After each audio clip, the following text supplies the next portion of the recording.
All right, we are on the record for hearings in the matters listed in the North Dakota Industrial Commission hearing docket for Wednesday, January 17th, 2024. My name is Matthew Sagsveen, hearing examiner for these hearings, and we are at the hearing room for the Department of Mineral Resources, Oil and Gas Division, and it is 9 a.m. On the docket, the following matters will be continued or dismissed this morning. Case number 30607. The administrative docket starts on page 3 with case number 30617 and goes through case number 30647. These cases will be heard in the next room with Michael Zisch. Audio recordings of the cases on the administrative docket will be placed on the oil and gas website by the end of the week. If you wish to appear in one of the matters on the administrative docket, please appear in the next room. If there is opposition to the matter, it will be brought back into this hearing room to be heard, and your statements and evidence will be taken. We will begin today with case number 30606, which is an application of Burlington Resources Oil and Gas Company, LP, for an order amending the applicable orders for the Haystack Butte, Round Top Butte, Little Knife, and/or Lone Butte Bakken pools to establish an overlapping 3840 acre spacing unit described as sections 31 and 32, Township 148 North, Range 97 West, and sections 5, 6, and 7, and 8, Township 147 North, Range 97 West, in Dunn County, North Dakota, and to authorize one horizontal well to be drilled on such unit or granting such other relief as may be appropriate. Mr. Mann, this is your case. You may proceed. Do you have any witnesses today? Yes, Mr. Examiner. Wade Mann, P.O. Box 2798, Bismarck, North Dakota. I'm appearing on behalf of Burlington Resources. I have three witnesses, Maggie McDaniel, Brenton Chetnick, and Will Carlisle. And I believe they're all on the line right now. All right, Mr. Mann, you may call your first witness. Maggie McDaniel. Ms. McDaniel, are you on the line? Yes. All right, could you raise your right hand, please? And do you solemnly swear or affirm under the penalties of perjury that the testimony you're about to give in this matter will be true and correct to the best of your knowledge and belief? I do. All right, Mr. Mann, you may proceed. Thank you. Maggie, can I have you state your name, by whom you're employed in what capacity, and give us your business address? Yes, I'm Maggie McDaniel, employed by Burlington Resources as a senior landman at 925 North Eldridge Parkway, Houston, Texas, 77097. And Maggie, have you previously testified before the commission? Yes, I have. Have you had your qualifications received as that of an expert? Yes, I have. And are you familiar with the land matters that are associated with the proposed spacing unit? Yes. Okay, I'd move the testimony of Ms. McDaniel be received as that of an expert. Motion's granted. And Maggie, let's start with exhibit number 1.1. Can I have you identify the proposed spacing unit? Yes, it's section 31 and 32, Township 148, Range 97, and section 5, 7, 6, 8, Township 147, Range 97. Okay. And Maggie, before we move on to the next exhibit, just for context, sections 31, 6, and 7, those make up a proposed 1920 that was on the November docket in case 30477, correct? That is correct. Okay. And Burlington will be looking to develop that spacing unit along with this 3840 for the lease line well together. Is that correct? Yes. Okay. And just if it's better for Brenton to testify, let me know. But do you have some timing issues where you'd be requesting an expedited order in this one? Yes, I can provide the details on that. Yes, we would like to request an expedited order for this as well as case 30477 that you mentioned earlier that was the hearing in November. We want to drill an 8-well pad here, 7 15K wells, and one 10K well, which was order 25 3874 that we already have. Right now, we would like to have October start date, and we have federal land in Section 31, and we're anticipating about 7 months lead time to have the federal permit. So ideally, we'd like to have our orders for this case in 30477 by March 1st. Okay. Let's go ahead and move on then to Exhibit 1.2, if you can take us through the working interest in this proposed spacing unit. Yes. So I provided this working interest based on our preliminary title research, and want to note all the XPO's interest is summed together regardless of entity, and any owners that owned less than 3% collectively were dropped out. So Burlington Resources has 17%, Interplus 37%, Grayson Mill 3%, TOC 4%, XPO 6%. Collectively, the others are 30%. Okay. Then moving on to Exhibit 1.2, is that the breakdown of the working interest in the underlying spacing units, I guess, as they currently exist? Yes. So I listed Tilton, operated by Burlington Resources, Pine Tree, operated by Interplus, Inga CSU, operated by XPO, and then Section 31, operated by Grayson Mill. Okay. And Maggie, your working interest in the 3840, it's less than 50% and less than one of the other operators and working interest owners. Have you communicated with other working interest owners in this proposed spacing unit? Yes, we have a letter of support from Interplus, and Grayson Mill is supportive of our spacing here, as well as XPO. Okay. I And, reached out to parties, sorry. no, go ahead. So I reached out to all parties owning 5% or more. Sure. And Maggie, Exhibit 1.3, is that your letter of support that you received from Interplus?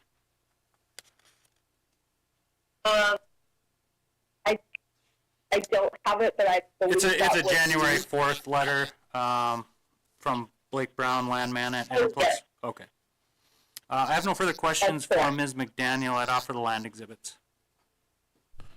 Exhibits are received and admitted. Staff, do you have any questions of this witness? Maggie, you had mentioned something about XTO in your testimony. What did you mention about XTO? I reached out to XTO because they own more than 5% in our proposed spacing, and they're supportive of this case and offered their existing decks for us to use for our ownership analysis. I think, Mr. Bohr, what she testified to initially on XTO is on Exhibit 1.2, you see XTO Holdings, and then there's the footnote. I think there might be multiple XTO entities that have working interest, and this, I think, is their collective ownership. Is that right, Maggie? Yes, that's correct. So currently, sections 5, 6, 7, and 8 are lease line 2560. And sections 19, 20, 29, 30, 31, and 32 are lease line 3840. So this proposal is would break up that 3840. So then what's going to happen to the lease line between 19, 20, 29, and 30?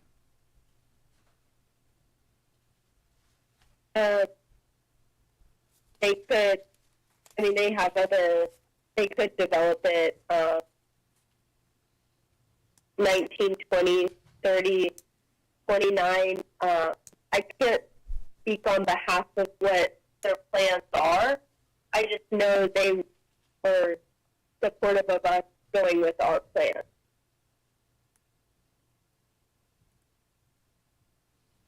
So right now, the lease line up and down this corridor is all spaced into a space units, and your proposal would break that up with no other proposal before the commission.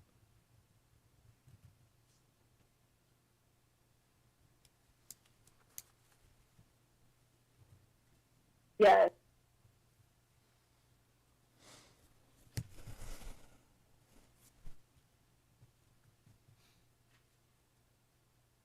So I think the commission would want to know what's going to happen to that lease line between 19, 20, 29, and 30. Because 20, 29, and 32 are also a stand-up 1920.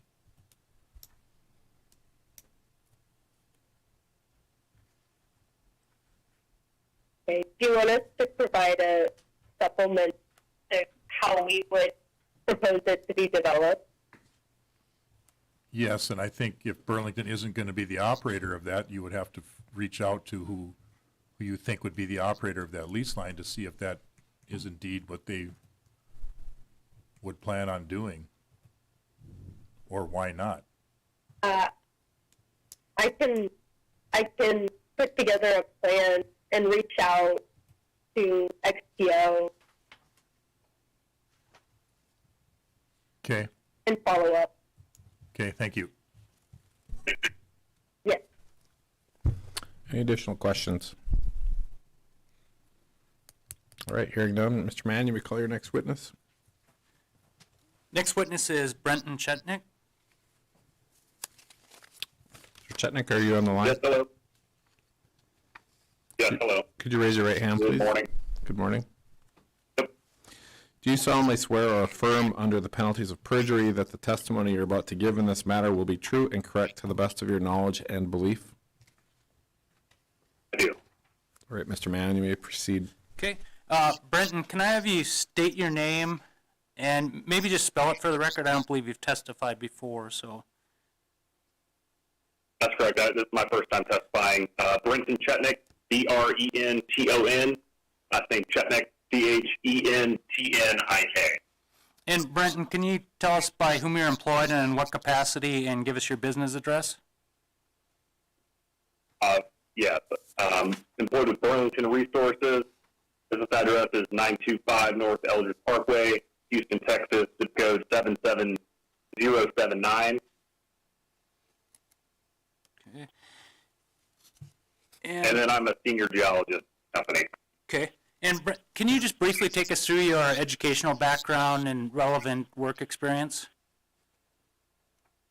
Yeah, so I have a bachelor's degree in geology from Purdue University, a master's in geology from the University of Utah, and then I've been employed with Burlington since December of 2014, and I've worked in various roles from exploration to development in that time.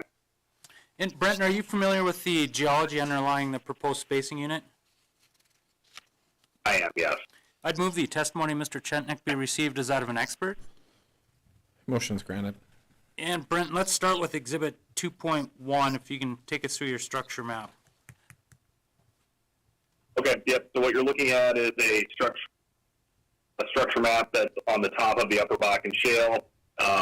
It's shown in SSTVD with 50-foot contour intervals, and you can see the proposed 3840 spacing unit that Maggie talked about on the previous exhibit.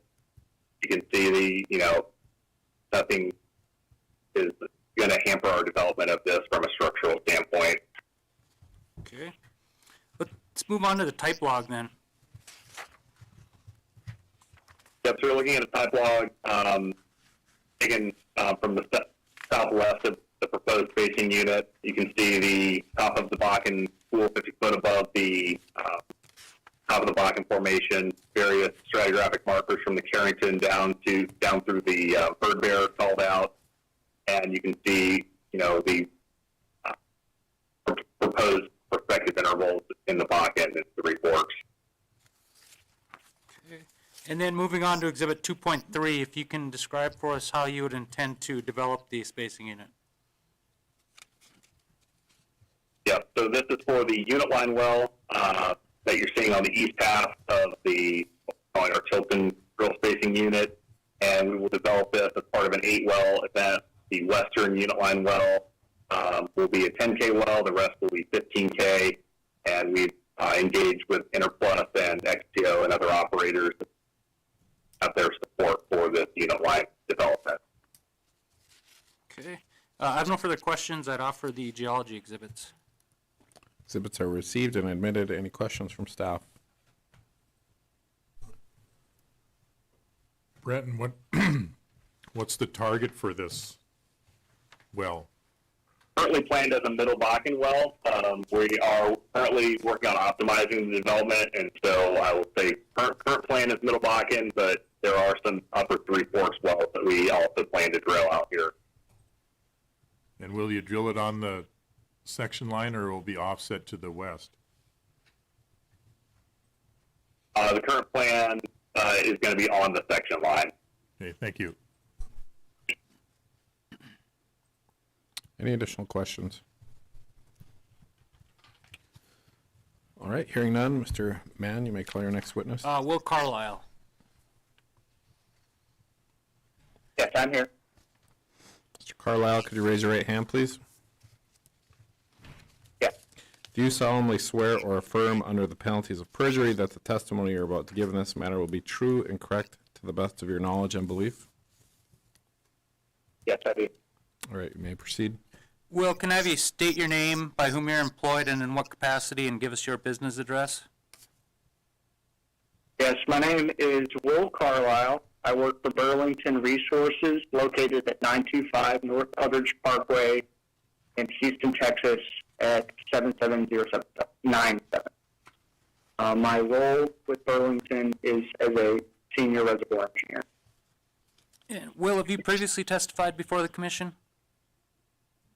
Yes, I have. And have you had your qualifications received as that of an expert? Yes, Okay, and are you familiar with the engineering-related matters associated with this proposed spacing unit? yes, I am. Okay, I'd move the testimony of Mr. Carlisle be received as that of an expert. Motion is granted. And Will, let's start with Exhibit 3.1. Can you describe for us how you would drill and complete the proposed well on the spacing unit? Yeah, so on Exhibit 3.1, you'll see a schematic of a horizontal multi-frac well with our planned 3-string design with a 9 5/8-inch surface casing, a 7-inch production casing, and a 4.5-inch cemented liner out. Multi plug-and-perk stages along that lateral. As Brenton previously mentioned, this will be completed in the middle Bakken interval. Okay. And moving on to 3.2, can I have you summarize the reservoir data for us? Yeah, absolutely. So, this middle Bakken is more homogeneous. So, average net thickness of 46 feet with a high oil saturation of 81%. Expecting oil API gravity around 45 degrees. We're expecting this 15K well to consume about just under 800,000 barrels, octane barrels of oil over its ultimate life. From a recovery factor standpoint, that represents about 2.4% of the 6 sections. Okay. And then moving on to the economics, Exhibit 3.3. Yeah, so our estimated completed well cost is around $9.7 million with our current working interest and a realized price fixed at $50 per barrel. We're expecting a NPV at a 13% discount factor of around $20 million. That has a payout of under a year and a rate of return of 133%. And Will, in your opinion, would establishment of the 3,800 40-acre spacing unit for the drilling of that lease line well, prevent waste, protect relative rights? Correct. Yes. I have no further questions. I'd offer the engineering exhibits and the gas capture plan affidavit. Exhibits are received and admitted. Any questions from staff?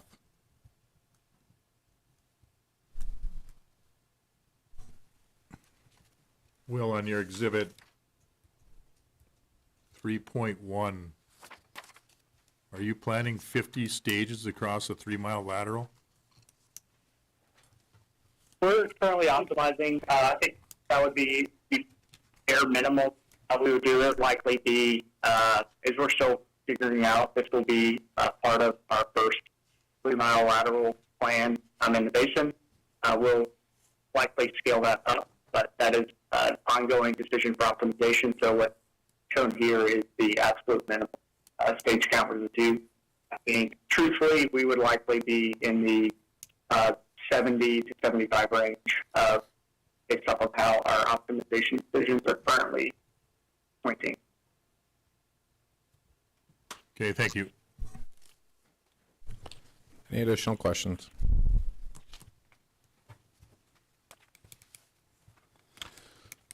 All right, hearing none. So, how long would you like the hearing record to be kept open for this case? Maggie, how long do you think it'll take to get like that proposed kind of development, kind of map or plan put together and get input from XTO? Is like 2 weeks sufficient, or do you need longer? Yes, I'd say 2 weeks, and we'll try to get the answer as soon as possible. 2 weeks, Mr. Examiner? Okay, we'll keep the record open till February 2nd. Okay. Anything else on this case? No, Mr. Examiner, thank you. All right, with that, we'll close the record for case number 30606 for today, and keeping the record open for additional information until February 2nd. Next case on the docket is case number 30608. This is an application of Petro Hunt LLC for an order amending the applicable orders for the North Tioga and or Stoneview Bakken pools to establish an overlapping 3840 acre spacing unit described as sections 25 and 36, Township 160 North, Range 95 West, sections 30 and 31, Township 160 North, Range 94 West, Section 1, Township 159 North, Range 95 West, and Section 6, Township 159 North, Range 95 West, and divide Burke and Williams counties in North Dakota, and to authorize one horizontal well to be drilled on such unit or granting such other relief as may be appropriate. All right, Mr. Mann, do you have any witnesses? Yes, thank you, Mr. Examiner. I have 3 witnesses. Mike Lindsay will be testifying on land, and he's present in the hearing room. And then I will have Dutch Cruz and Jason Stengel testifying, and they'll be telephonic. I'll call them now. All right, Mr. Mann, you may call your first witness.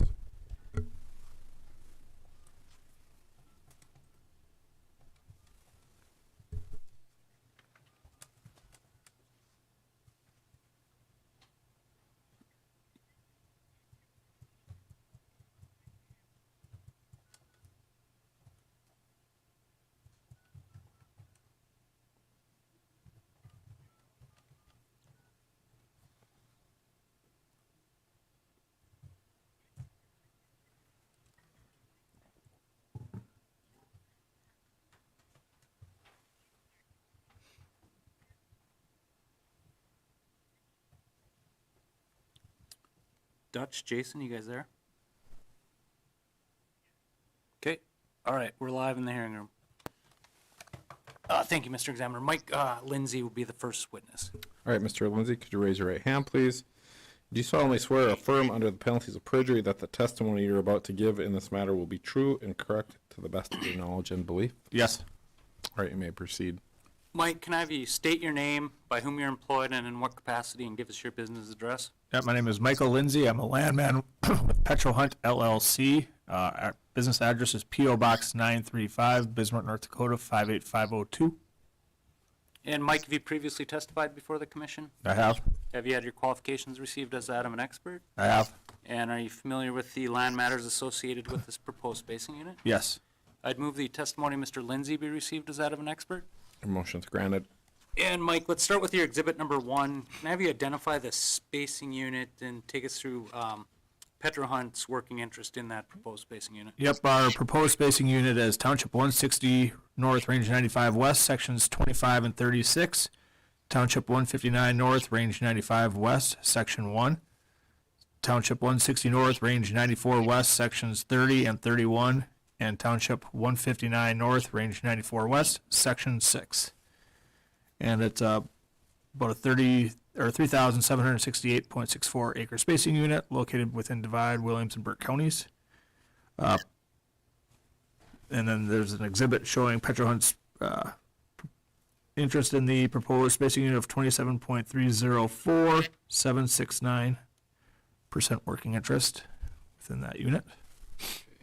And Mike, will Petro Hunt be communicating with the other working interest owners in the spacing unit with respect to operatorship of a proposed well? Yes, we sure could. I have no further questions. I'd offer exhibit 1. Exhibit is received. Any questions from staff? Mike, I think you're gonna have to submit a revised exhibit. It's very, very hard to read. With the small print, and then when we scan it, I don't think anybody Oh, else okay. can read it. So you can submit a PDF version of this so it can be blown up. Yep, I can send it over to Wade. Thank you. Any additional questions? Mike, do you know why you're proposing an off-pattern 3840 here that crosses the township line? You got a correction line at the north end of this township, and then one coming up to the south in 2 or 3 townships. Mr. Helms, I think Dutch Cruz, when he talks about development, could probably better answer that question. Okay. Yeah, this impacts 4 townships, so. Sure.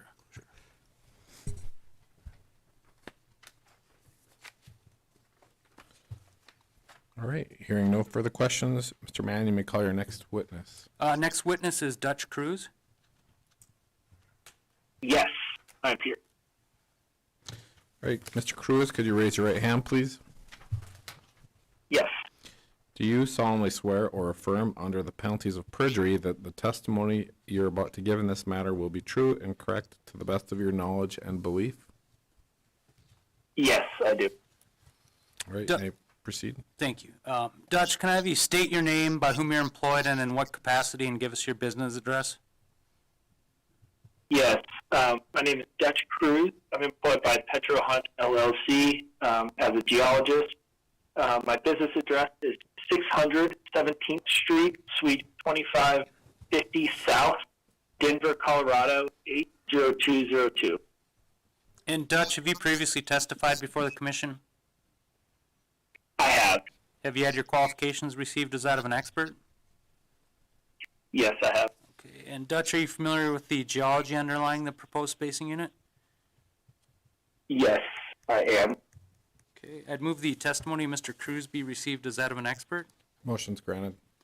And Dutch, let's start with your exhibit 2. I guess initially kind of take us through the structure and geology underlying the proposed spacing unit, and then after that, kind of describe what your development plans would be.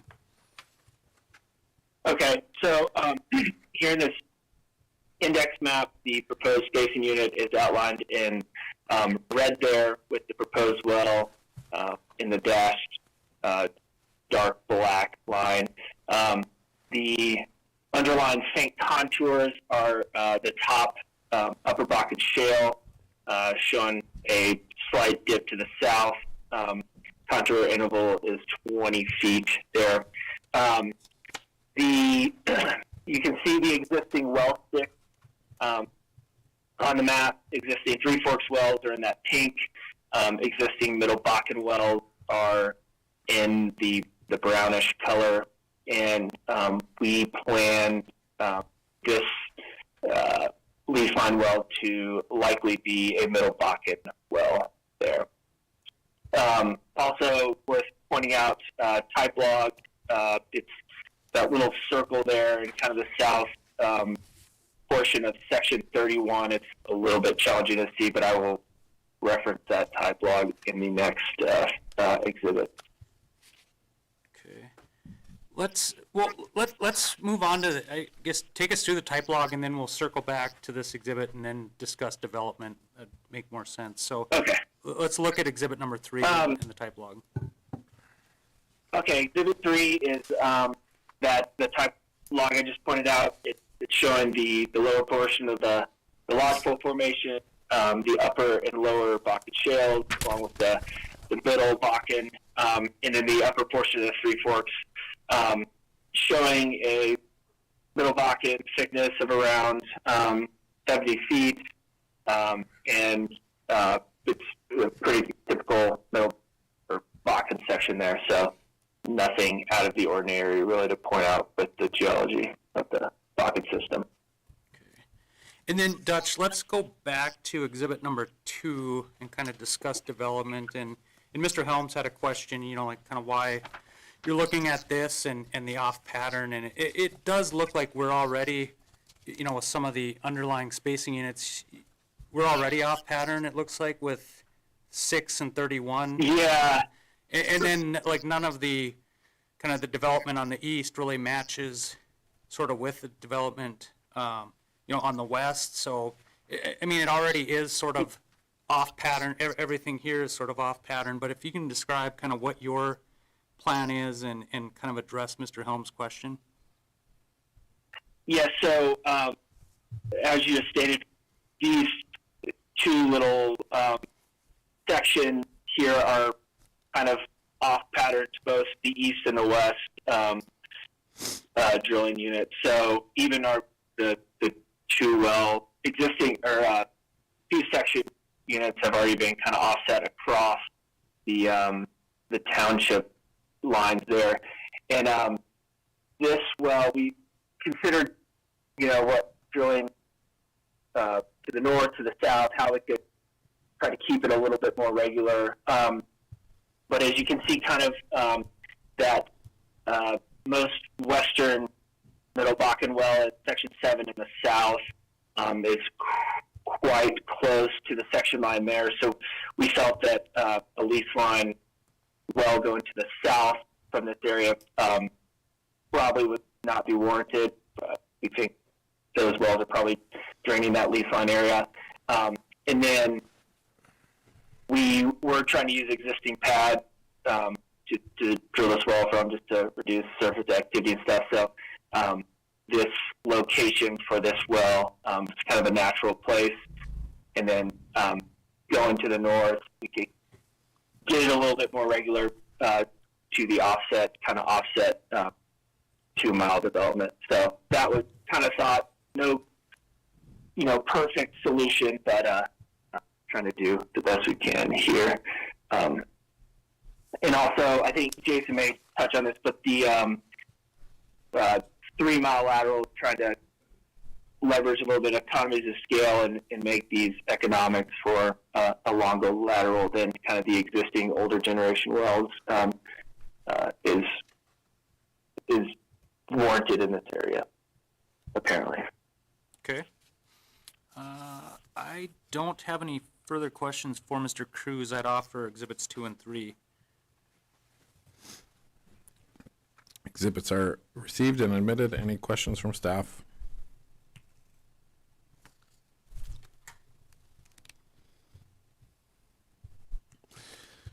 All right, hearing none, you may call your next witness. Next witness is Jason Stengel. I'm here. Mr. Stengel, could you raise your right hand, please?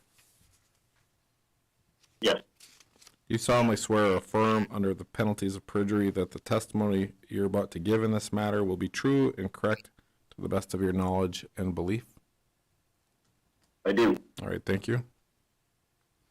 Jason, can I have you state your name, by whom you're employed, and in what capacity, and give us your business address? I'm Jason Stengel. I'm employed by Petrohunt LLC as a reservoir engineer. My business address is 2101 Cedar Springs Road, Suite 600, Dallas, Texas 75201. And Jason, have you previously testified before the commission? I have. And have you had your qualifications received as that of an expert? Yes. Okay. And are you familiar with the engineering matters associated with the proposed spacing unit? I am. Okay, I'd move the testimony of Mr. Stengel be received as that of an expert. Motion's granted. And Jason, let's start with exhibit number 4, if I can have you summarize the reservoir data for us. Yes. Exhibit 4 summarizes the reservoir data. The lithology is the dolomite. The bottom hole temperature is estimated 243 degrees Fahrenheit. The oil gravity is 41.9 degrees API with gas gravity of 0.97. The gas oil ratio is 840 cubic feet to stock tank barrels. Basing unit here is 3,840 acre unit. Average thickness is off the log up for the Middle Bakken is around 66 feet. The average porosity is 5%. Calculated average water saturation is 55% with a formation volume factor of 1.59. All that summarizes to an estimated original in place of 27,802,449 stock tank barrels. For this area, we have an EUR of 650,000 barrels per well with an estimated recovery factor of 2.3%. And Jason, let's move on to exhibit number 5, if you can walk us through the economics. Yes, the economics of this 15,000 foot lateral, we have an IP of 400 barrels of oil per day, again a GOR of 840, and an EUR of 650,000 barrels. The projected well cost for this well is $12.7 million, with an average lease operated expense of $16,800 a month. The estimated royalty burden in this area is 15.6%, and the prices we used, NYMEX oil is $72 and NYMEX gas is $3. With all that said, the payout time is estimated to be 2.1 years with a 2.3 to 1 return on investment and a rate of return of just over 30%. And Jason, in your opinion, would establishment of this 3840 to allow for the lease line well prevent waste and protect relative rights? Yes. I have no further questions. I'd offer exhibits 4, 5, and then exhibit 6, the gas capture affidavit. Exhibits are received and admitted. Any questions from staff?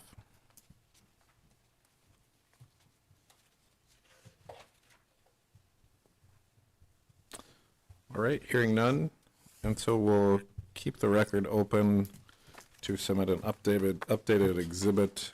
How long do you need to? I think we can get that by the end of the week. Is that? Yeah. Okay, so we'll keep the record open until January 22nd. And with that, we will close the hearing on case number 30608. Next on the docket is case number 30609. This is an application of Hess Bakken Investments 2 LLC for an order amending the applicable orders for the Ray and/or Dollar Joe Bakken pools to establish 2 overlapping stand-up 1920 acre spacing units described as sections 6, 7, and 18, and sections 19, 30, and 31, Township 156 North, Range 97 West, in Williams County, North Dakota, and authorize 2 horizontal wells to be drilled on each such unit or grant such other relief as may be appropriate. Mr. Mann? Thank you, Mr. Examiner. Wade Mann, P.O. Box 2798, Bismarck, North Dakota, appearing in this case on behalf of Hess Bakken Investments 2 LLC. Mr. Examiner, I'll have 3 witnesses appearing telephonically in this case: Levi Greenlee, Jacob Smith, and Carson Noble. And also, Mr. Examiner, the following case, 30610, it's related to this case. The first case is establishment of 2 1920s. The next case would be establishment of 2 3840s to allow for lease line wells on the western edge of those proposed 1920s, so that there'll be a lot of overlap with respect to exhibits and testimony. So if we could potentially consolidate those for purposes of hearing, it might be a little bit more efficient.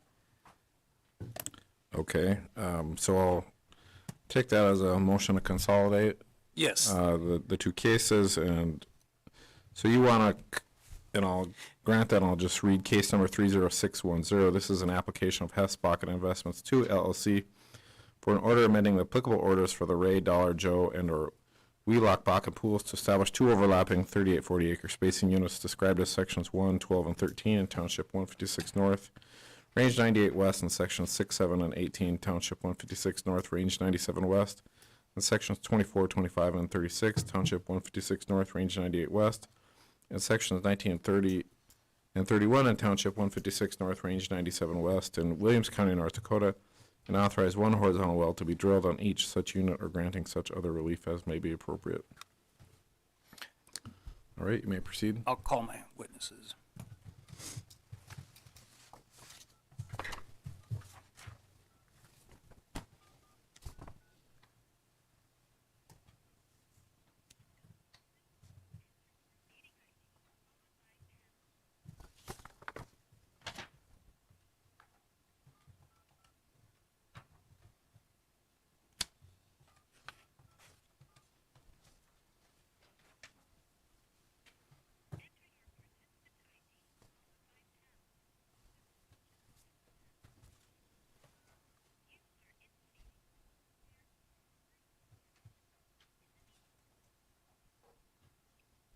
Hey, Levi, can you hear me?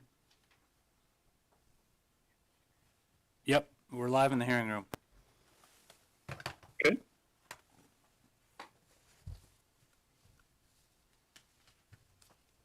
Levi Greenlee is first witness. Mr. Examiner. Greenlee, could you raise your right hand, please? Yeah. Do you solemnly swear or affirm under the penalties of perjury that the testimony you're about to give in this matter will be true and correct to the best of your knowledge and belief? I do. All right, you may proceed. Levi, can I have you state your name, by whom you're employed, and in what capacity, and give us your business address? Yes, I'm Levi Greenlee, Senior Land Negotiator at Hess Corporation, with the business address of 1501 McKinney Street, Houston, Texas, 77010. And Levi, have you previously testified before this commission? I have. Have you had your qualifications received as that of an expert?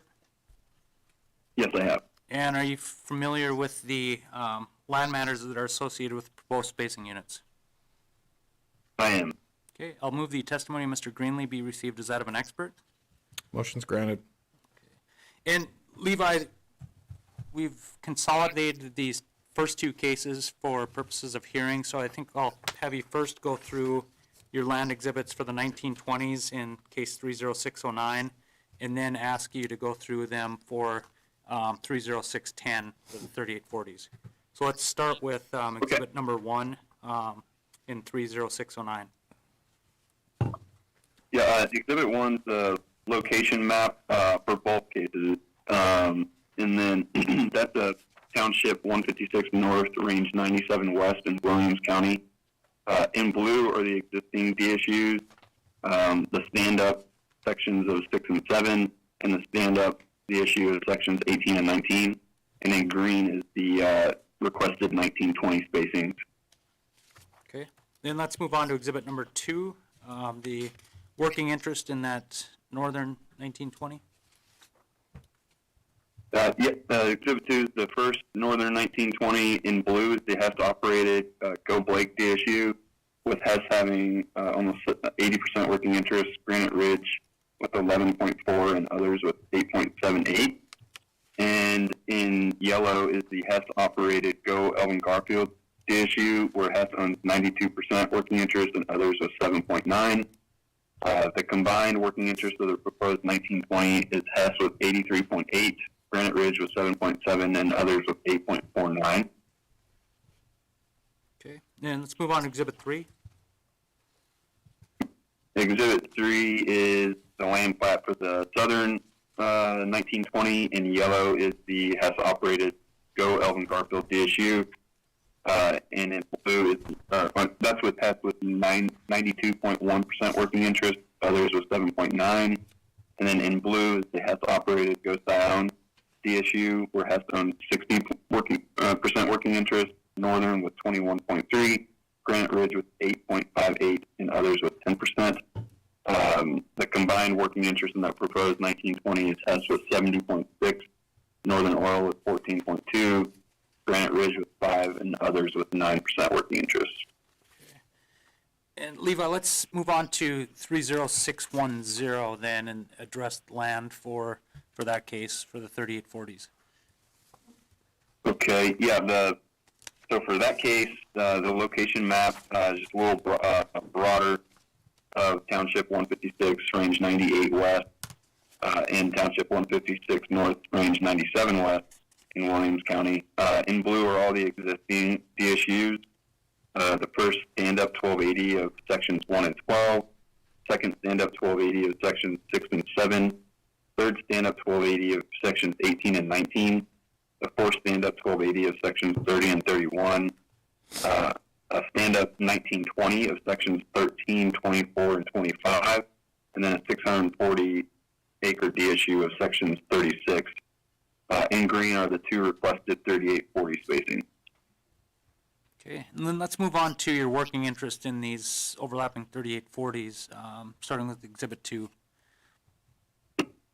Yes, Exhibit 2 shows the northern 3840.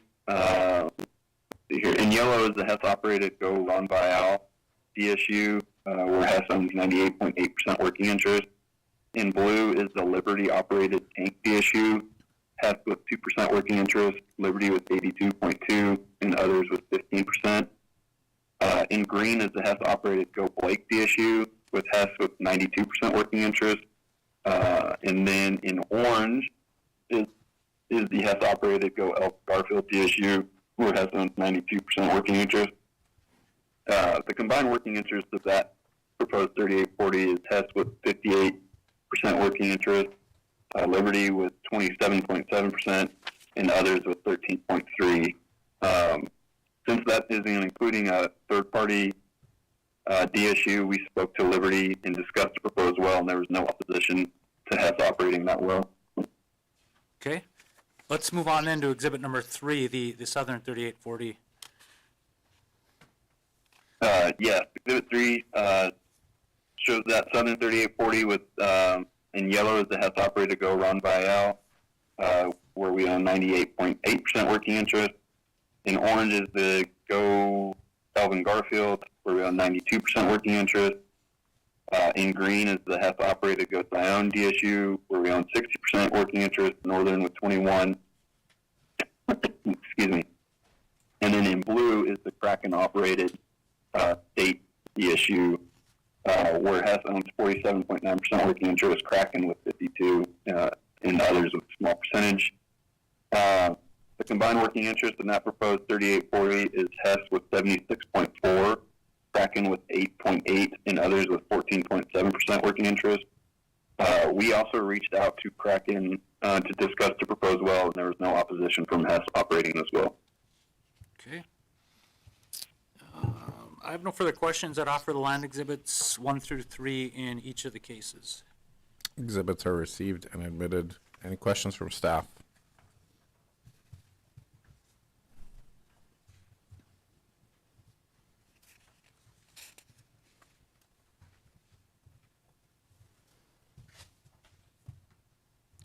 All right, hearing none. Mr. Mann, you may call your next witness. Next witness is Jacob Smith.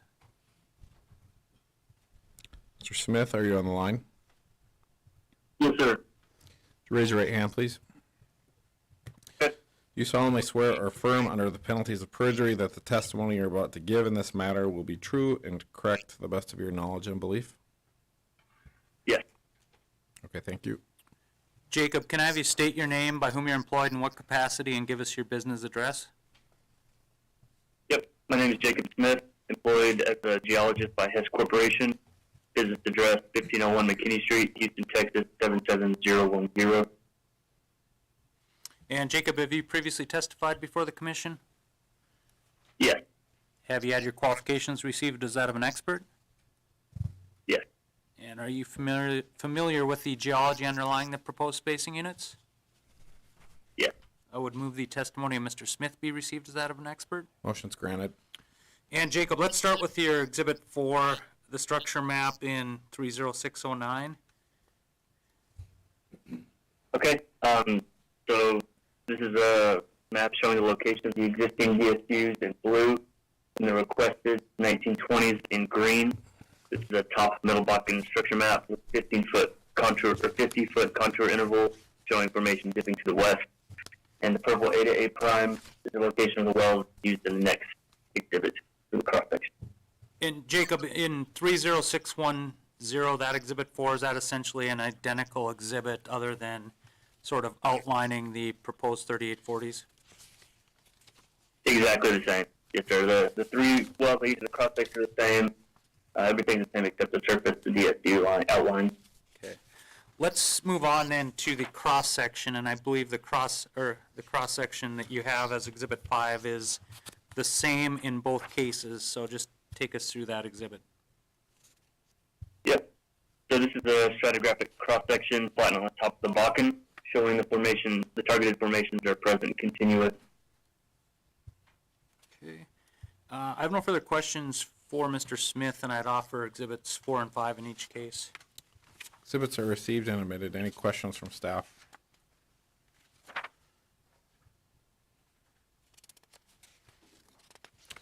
All right, hearing none, Mr. Mann, you may call our next witness. Next witness is Carson Noble. Mr. Noble, are you on the line? Yep. Please raise your right hand. Do you solemnly swear or affirm under the penalties of perjury that the testimony you're about to give in this matter will be true and correct to the best of your knowledge and belief? Yes. All right, thank you. Carson, can I have you state your name, by whom you're employed, and in what capacity, and give us your business address? Yes, my name is Carson Noble, employed by Hess Corporation as a reservoir engineer. I work in 1501 McKinney Street in Houston, Texas, zip code 77010. And Carson, have you previously testified before the commission? Yes, I have. Have you had your qualifications received as that of an expert? Yes, And are you familiar with the engineering matters associated with the proposed spacing units? I am. I would move the testimony of Mr. Noble be received as that of an expert. Motion's granted. And Carson, I'd like to start with exhibit number 6 in 30609, and if we can go through your proposed development plan and development maps in that case initially. Yes. So Exhibit 6 shows the proposed 2560 development for sections 6, 7, and 18. 1920. The dashed green line shows proposed 3-mile layout. There'll also be some 2-mile wells drilled in the DSU, the northern part, kind of northeast part at a future date. Further exhibits show the full development plan and make this clear. Okay. Let's look at exhibit 7 then, in that southern 1920. Yeah, so Exhibit 7 shows the proposed 1920 for sections 19, 30, and 31. The dashed green line shows the 3-mile well locations drilled from that blue pad location. Okay. And then, as you discussed, exhibit number 8 depicts sort of the full development plan. If you can kind of take us through that exhibit. Correct. So this shows the full development plan for this area, including the 3-mile wells going north and south. Additionally, the follow-up return trips for the 2-mile wells on both the northern and southern portion of the 1920s. Then let's move on then to 3610, where you've got kind of more detail on the lease line wells, starting with exhibit number 6 in that northern 3840. Yeah, so Exhibit 6 shows the 3840s for sections 6, 7, 18, 1, 12, and 13. That highlighted dashed green line on the west side shows the 3-mile lease line well drilled in the Middle Bakken Formation. And then exhibit 7? So 7 shows the proposed 3840 development for sections 19, 30, 31, 24, 25, and 36. Again, the highlighted dashed green line on the western side shows that proposed lease line 3-mile well. Okay. And then again, moving on to exhibit number 8, that depicts the full development plan for the, I guess, the 1920s, the 3840s, and then the infills on those 1280s? Correct. Yeah, the only difference from the one that we saw previously is the lease line wells are highlighted just to denote Sure. the difference.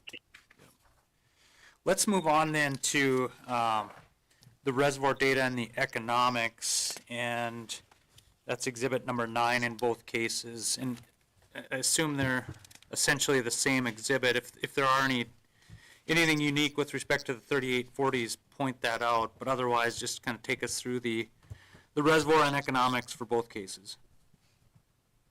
Will do. So this exhibit shows the reservoir and economic summary for a single 3-mile Middle Bakken well in the Goliath area.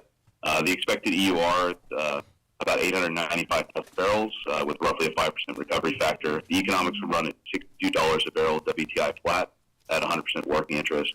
Expected NPV is 11.1 million with a rate of return of roughly 62%, and there's no difference between the two exhibits. And Carson, in your opinion, would the establishment of the two 1920s, in addition to establishment of those overlapping 3840s to allow for the development plan that you've described, in your opinion, would that prevent waste, protect relative rights, and prevent the drilling of unnecessary wells? Yes, it would. I have no further questions for Mr. Noble. I'd offer exhibits 6 through 9, I believe, in each case, and the gas capture plan affidavits. Exhibits are received and admitted. Any questions from staff? Carson, looking at your exhibits 6, 7, 8 in both cases, you're noting that it's the Goliath field. Where are you getting that from? Because according to our maps, sections 6 and 7 of 156.97 are in the Ray field. Sections 18, 19, 30, and 31 of 156.97 are the Dollar Joe field. And Township 156.98, all of those sections 1, 12, 13, 24, 25, and 36 are all part of the Wheel Lock field. Yeah, I believe they're effectively the same thing. Goliath is just the naming convention for this area that we utilize. I believe on the front of the exhibit, it does designate the right field names that align with what you just described. Okay, thanks. Carson, on exhibit 8, what is your timing to drill the 3-mile wells? The expectation would be to spud the 3-mile wells in April of 2025.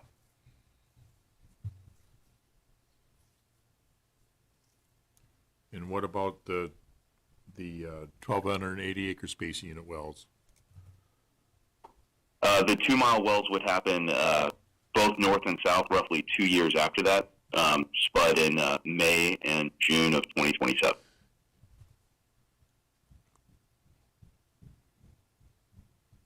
Okay, thank you.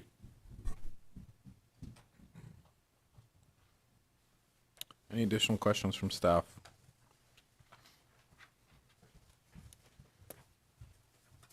All right, hearing none, we'll close the hearing record on case number 30609 and case number 30610. Next on the docket is case number 30611. This is an application of Oasis Petroleum North America LLC for an order amending the applicable orders for the Cottonwood Bakken Pool to establish 2 overlapping laydown 1920 acre spacing units described as sections 4, 5, and You read the right case number, but it's still a Hess 30611 is still a Hess case. Okay. You said Oasis. oh, I was reading 612. I'm sorry. Rewind. Case number 30611, application of Hess Bakken Investments 2 LLC for an order amending the applicable orders for the Beaver Lodge and Bakken Pool to establish an overlapping stand-up 2560 acre spacing unit described as sections 3, 10, 15, and 22, Township 155 North, Range 96 West in Williams County, North Dakota, and authorize 2 horizontal wells to be drilled on such unit or granting such other relief as may be appropriate. And thank you, Mr. Examiner. Wade Mann, P.O. Box 2798, Bismarck, North Dakota, appearing in this case on behalf of Hess Bakken Investments 2 LLC. And Mr. Examiner, I'll have the same land witness, Levi Greenlee in this case, but then Othman Elhalou and Aisha Keshemir will be the geology and engineering witnesses. And then also I think we have available, if necessary, a drilling engineer and completions engineer. All right, you may call your first witness. And first witness is Levi Greenlee. All right, Mr. Greenlee, I'll just remind you you're under oath and you may proceed. And Levi, let's start with your exhibit number 1 in this case. Can I have you identify the proposed spacing unit? Yep, Exhibit 1 is the location map of Township 155 North, Range 96 West, Williams County. Excuse me. In blue are the existing DSUs, the stand-up sections of 3 and 10, and the stand-up of sections 15 and 22. And green is the requested 2560 spacing. And then Levi, let's move to exhibit number 2, if you can take us through your working interest in the proposed spacing unit. Yes, Exhibit 2 is the land plat of the proposed 2560. In blue is the Hess-operated BL Blanchard DSU, with Hess having 93.7% working interest. And in yellow is the Hess-operated BL Olson DSU. Hess has 82.82% working interest. XH XTO with 11.45, and Petro Hunt with 5% working interest. The combined working interest of the proposed 2560 is Hess with 88.228% working interest, XH with 5.73, Petro Hunt with 2.8, and others with 3% working interest. And Levi, I think in this case, do you have timing sort of plans or issues that would require maybe an expedited order? Yes, we'd like to request an expedited order. We do have a spud rig scheduled for September of 2024 for the development, with the big rig trying to come on location in October. That might be that's a little bit quicker than what we discussed. I was told that news this morning, so Okay. just want the commission to be aware of that. Okay. I have no further questions for Mr. Greenlee, and I'd offer exhibits 1 and 2. Exhibits are received and admitted. Any questions from staff?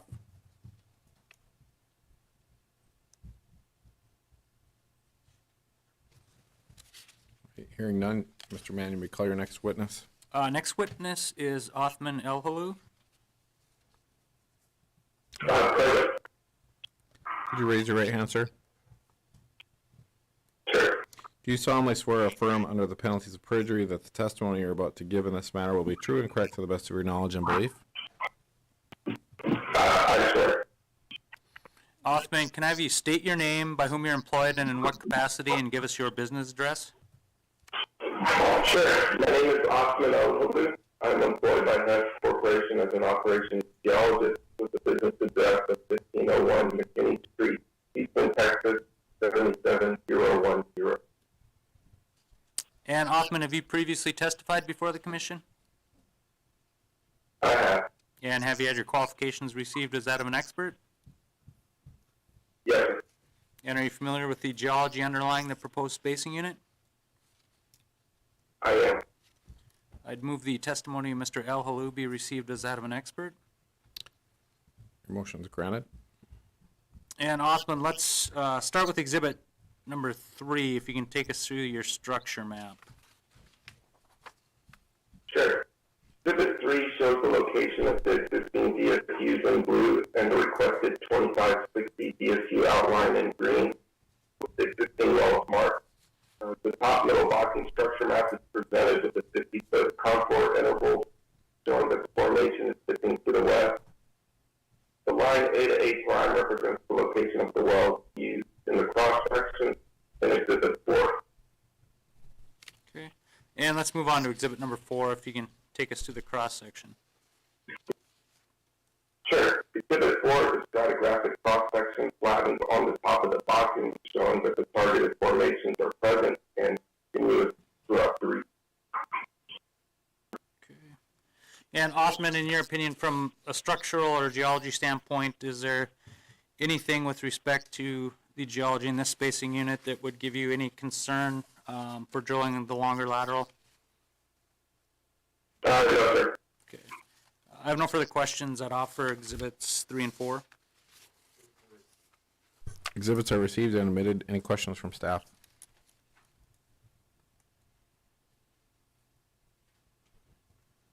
All right, hearing none, you may call your next witness. Next witness is Aisha Keshemir. Kashmir, are you online?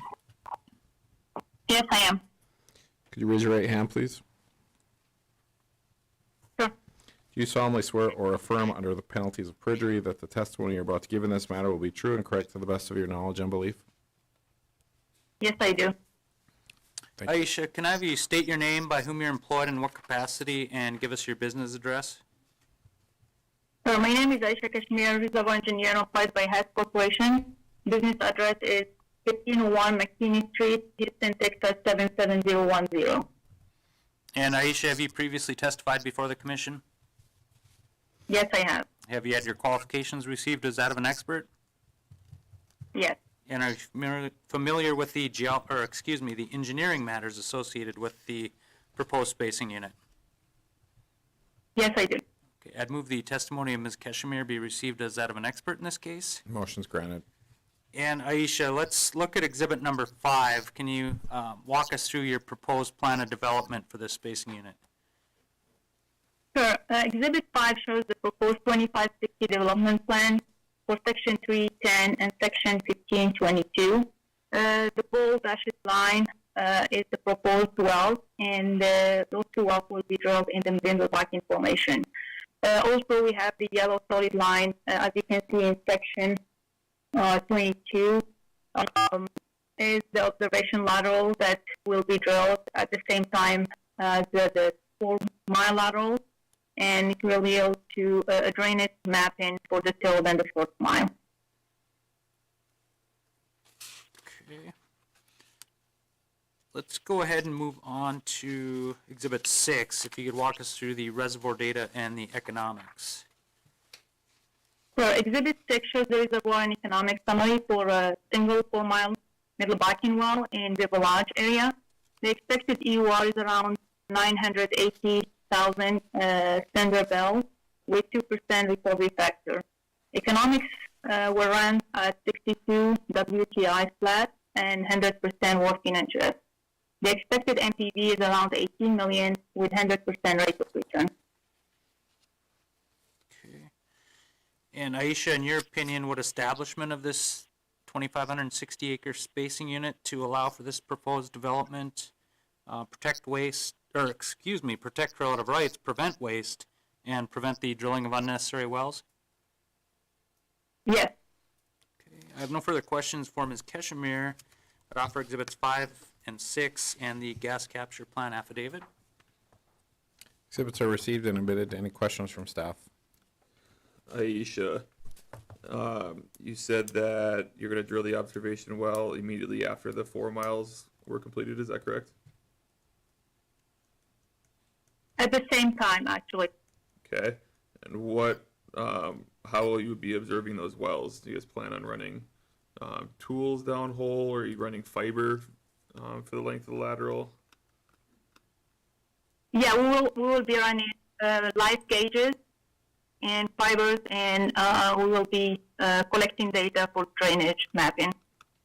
And we did it before in East Nesson in 2020 and in Goliath in 2022. So this is going to be our 4th observation lateral in the basin for Hess Corporation, of course. Do you have any sort of schematic that shows the different casing depths and how many perf stages you guys plan on using for the 4 mile lateral? For the 4 mile, we're planning to complete with around 20 million pounds and 50 stages. Did you say 50 stages? Yes, correct, 50 stages. Do you plan on drilling those 2 mile wells at the same time as the 4 mile wells? Correct. We're going to be bringing 2 rigs, one to drill the 4 mile lateral and the other 2 mile lateral, the 7 wells at the same time, so to give us an opportunity to drill an observation lateral as well at the same time. Has Hess drilled a 4 mile lateral anywhere previously? No, this is going to be our first 4 mile lateral. So will you complete one of the wells all the way to TD and then come back and start the second one, or will you do them in stages? we do batch drilling and we do zipper frac, so they may be doing it at the same time. Good, thanks. Aish, on your observation well, is that going to be in the Middle Bakken also? Yes, that's correct. And do you plan on ever producing that well? Yeah, in the future, yes. That's after we gather all the data to give us more. It's going to be a good opportunity to get to the drainage for the third and the fourth mile. That's going to be the first time for HAT since it's a pilot. Then potentially in the future, we're going to come back and frac that well. So when you drill that observation lateral, will you frack that the same time you frack the 4 mile wells? No. That will be later. So the objective of the observation lateral is to install live gauges, fiber, and get all the data that can give us more live data actually to look at how the fourth mile and the third mile will be drained. Then potentially in the future, we come back later on and we frac the observation lateral. When you say live gauges, those gauges you can read instantaneously? Yes, that's correct.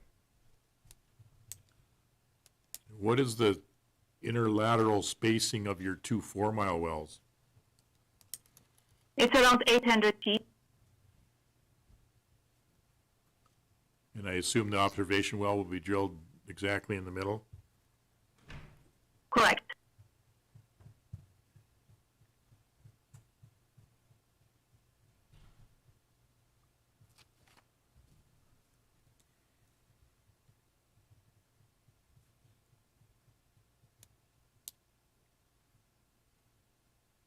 Does Hess have to use a special rig to drill this well?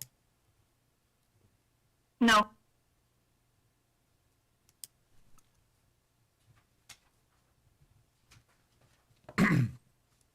When drilling out to 4 miles, you have to use special tools or techniques? We have the drilling engineer here. He may be better suited to answer this question if the committee doesn't mind. No, that's fine.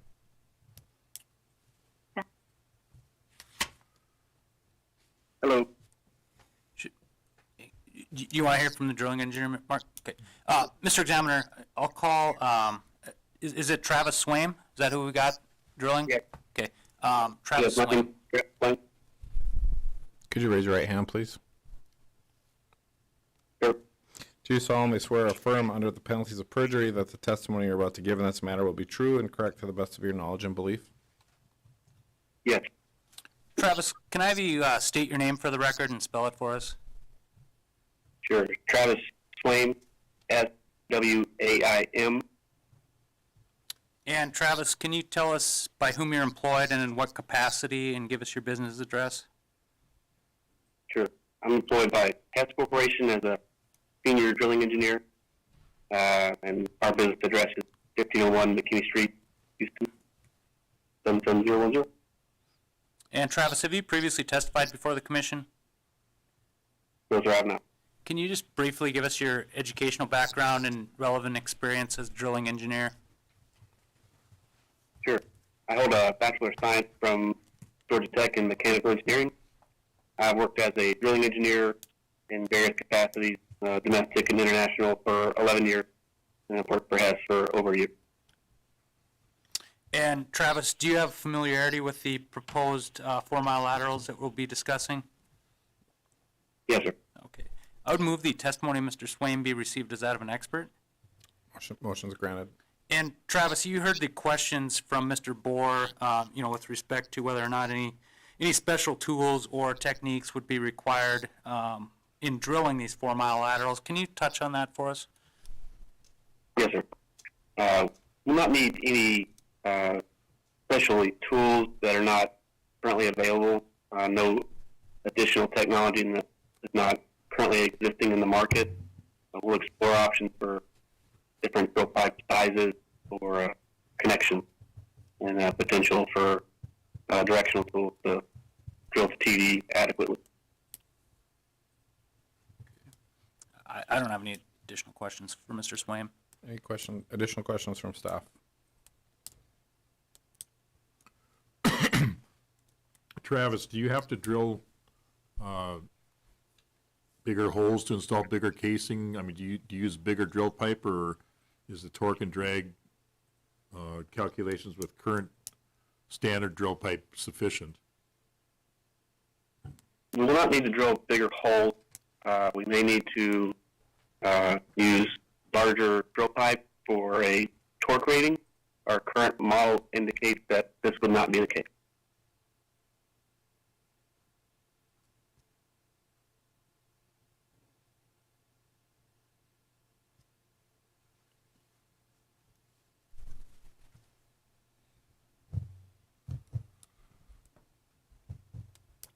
And I have one more question. I don't know if it's for you, Travis, or if we need to recall Aisha, but the fiber you're going to install downhole, what, is that in conjunction to read the live gauges, or are you gathering additional data with that fiber? It will be additional data. And what data is that?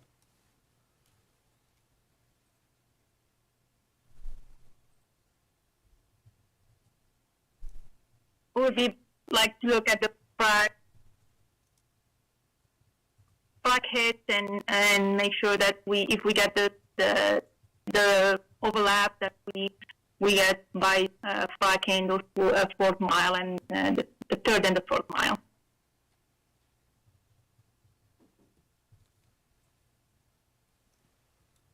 Okay, thank you. Any additional questions?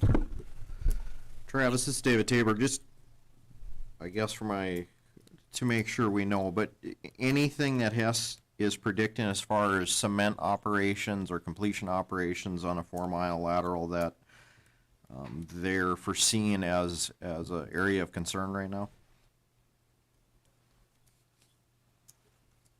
But cement is not to be an issue at this time.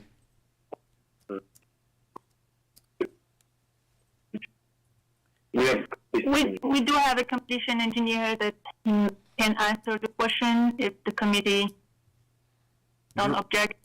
Travis, you were cutting out quite a bit, but I believe you stated that you're not anticipating anything on the cementing operations. I guess what I'm wondering is, due to the length of that lateral, I mean, that's a pretty long distance. I just want to ensure that you are indicating that there's nothing foreseen at this moment. That's correct. Okay, thank you.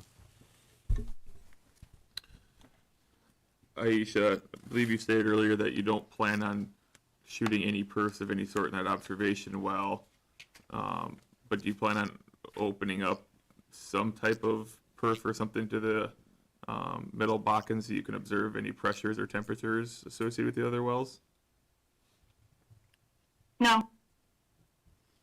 Okay, thanks. Any other questions? All right, hearing none, we'll close the hearing record on case number 30611. Next on the docket is case number 30612. This is an application of Oasis Petroleum North America LLC for an order amending the applicable orders for the Cottonwood Bakken pool to establish 2 overlapping laydown 1920 acre spacing units described as sections 4, 5, and 6 and section 7, 8, and 9, Township 157 North, Range 92 West, in Montreal County, North Dakota, and authorize 5 horizontal wells to be drilled on each such unit or granting such other relief as may be appropriate.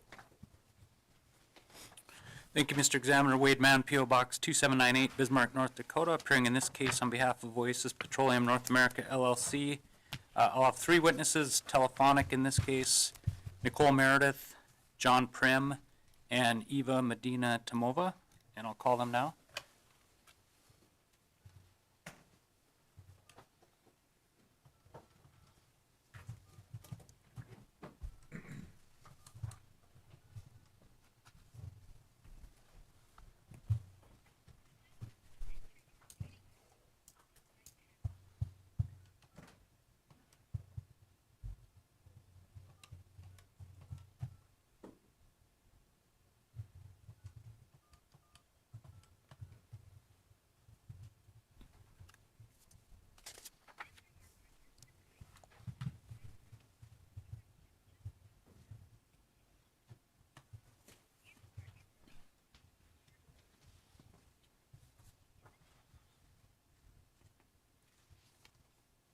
Hey, Nicole, can you hear me? All right, we're ready to go.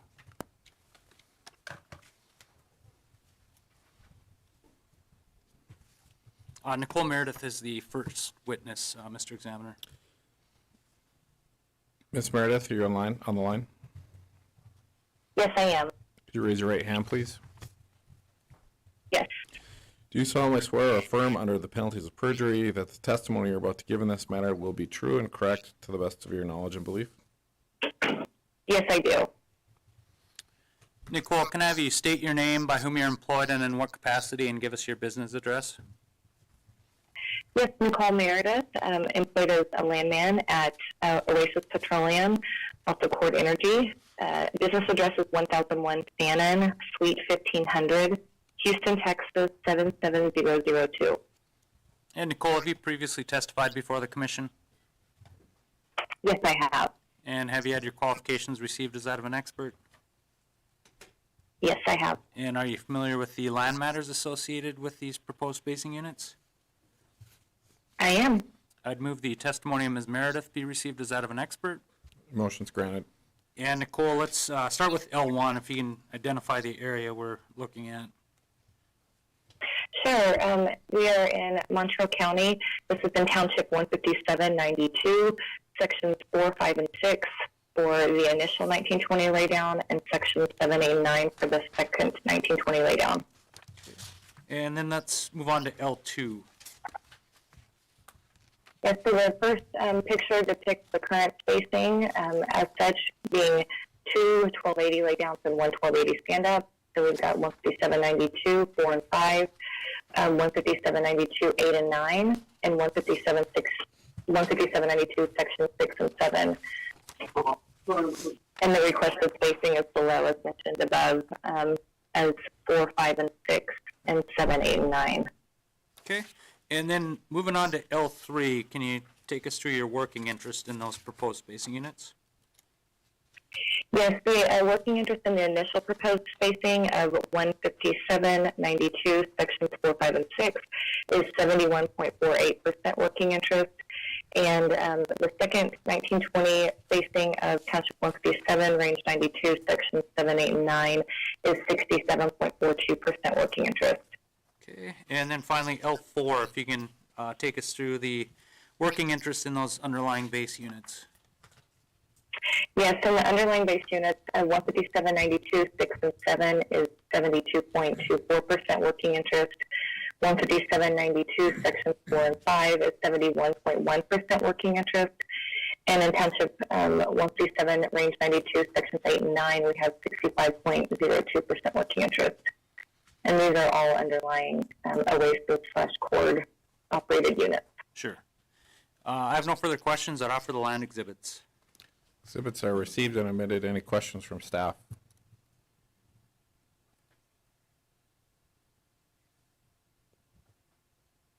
All right, hearing none, Mr. Mann, you may call your next witness. Next witness is John Prim.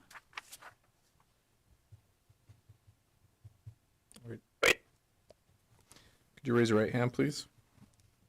Yep. Do you solemnly swear or affirm under the penalties of perjury that the testimony you're about to give in this matter will be true and correct to the best of your knowledge and belief? Yes, I do. John, can I have you state your name, by whom you're employed, in what capacity, and give us your business address? Yes, my name is John Prim. I'm a geologist with Oasis Petroleum. Business address 1001 Fannin Street, Suite 1500, Houston, Texas 77002. Excuse me. And John, have you previously testified before the commission? Yes, I have. And have you had your qualifications received as that of an expert? Yes. And are you familiar with the geology underlying the proposed spacing units? Yes. Okay, I'd move the testimony of Mr. Prim be received as that of an expert. Motion's granted. And John, let's start with G1, if you can take us through the structure map. Sure, this is an upper Bakken structure map centered over Township 157 North, Range 92 West, with the two proposed 1920-acre spacing units outlined in the blue and red dash line. Also highlighted on this map are existing Middle Bakken wells within the DSU, and the type log, which will be referenced in the type well that will be referenced in Exhibit G3, the Farhart 1111H and its position. And it shows the upper Bakken dipping to the southwest.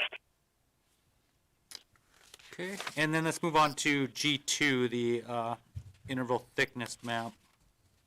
Yeah, so this is an ISOPAC map of the Middle Bakken member.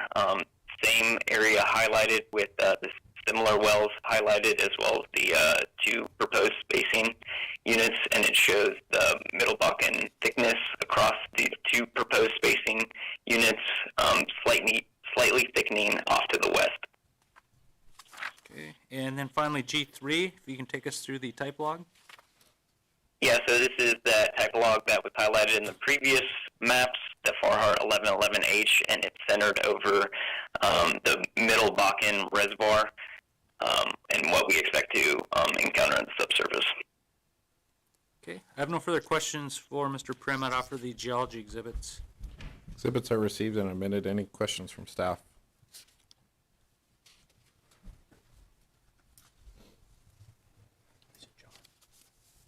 Yes.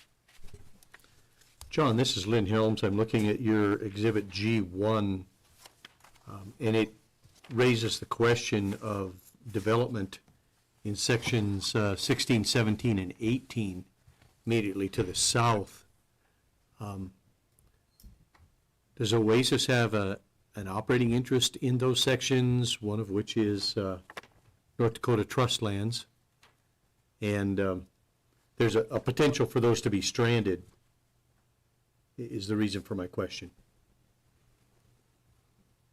I'm not familiar with the working interest. That might be something that Nicole can offer some input on. Let me check. We'd be happy to hear Yes, from her. I can offer some input there. So we do have plans for that unit just directly to the south of 16, 17, and 18. We're currently working with the BLM right now because we would like to drill that as a laydown 1920. But there are some unleased fed lands in section 16 specifically. So we've been told they are targeted for the July 2024 BLM sale. So we're hopeful that those will be submitted to the sale so that we can begin production or development of this area specifically. Same would go for the unit just immediately to the south of that as well. So we do have plans for this area in general. It's just a timing matter at this point. Thank you. The spyglass is that section 16, 17, and 18. That's what we're calling that unit. It is currently spaced with the NDIC as a laydown 1920. It's just a matter of development timing with the BLM at this point. So, Any additional questions?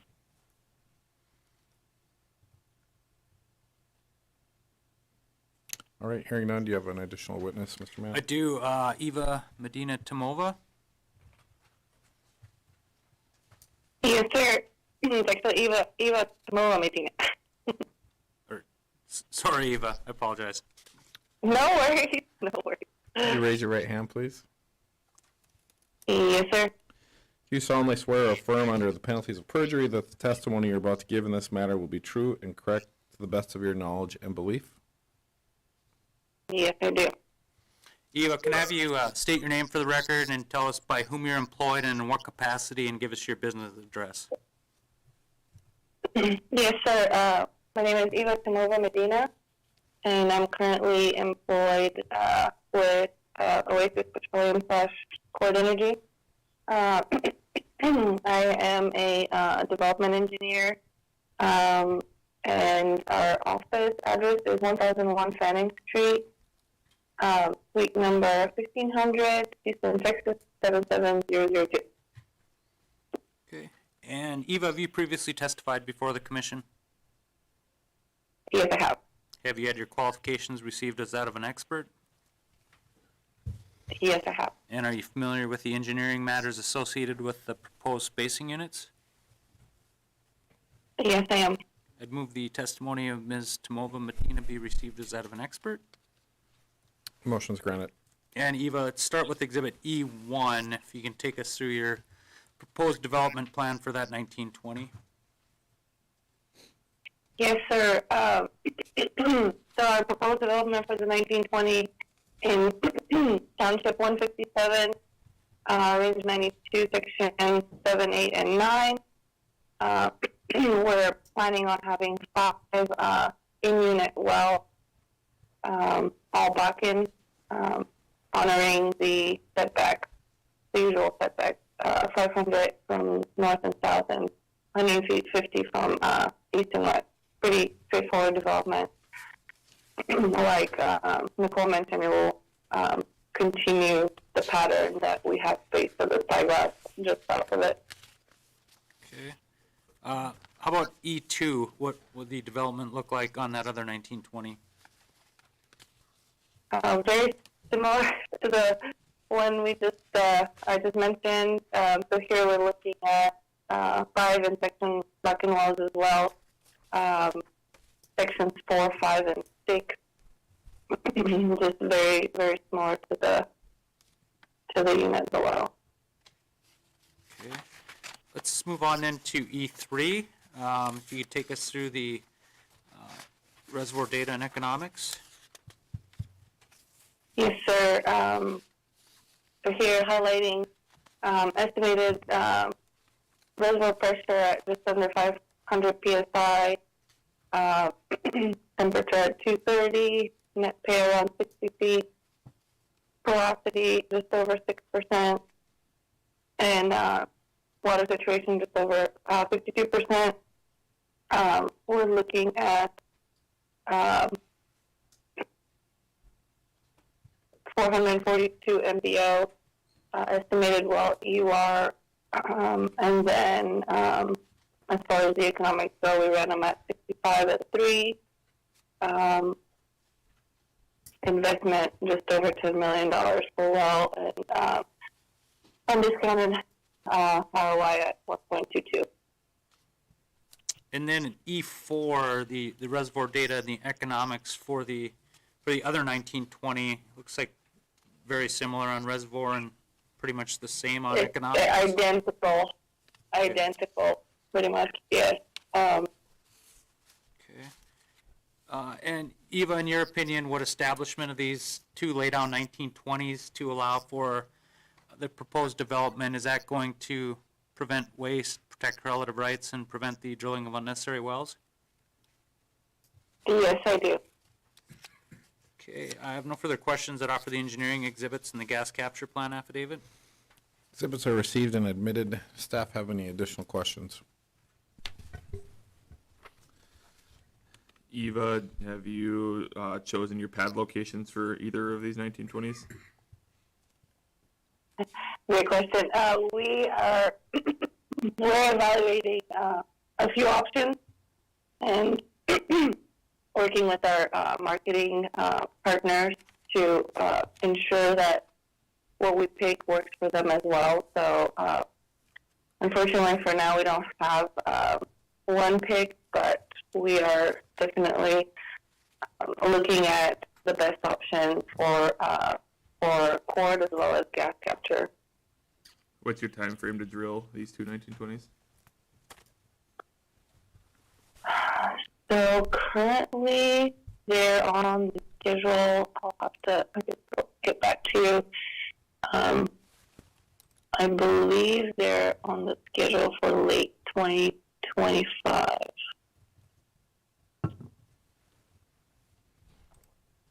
Do you have any concerns with crossing those existing Middle Bakken wells? No, sir. We have a lot of experience crossing wellbores now, so I don't believe that we have any concerns with that. Do you plan to continue producing those wells, or are you going to plug them? The plan is to continue to produce them if they're economic to return back to production. Okay, thanks. Eva, along the lines of the question asked by Jared just now, that the middle well and the southernmost spacing unit looks like it'd be drilled exactly on top of the existing Middle Bakken well. Do you plan to offset that at all, or are you actually anticipating drilling it that close? These are just preliminary sticks, so we'll definitely try to space away from it as we get closer to more exact bottom hole or surface location. Okay, do you know what your idealized inner well distance is in here? I believe there's a range that Reservoir is looking at anywhere from 500 to 1,500 feet. So, based on the recommendation, it will be, I'm assuming, somewhere within that interval. Okay, and then I guess lastly, looking at the 5-well layout, would you anticipate a potential need for a lease line spacing unit well? Potentially, but without a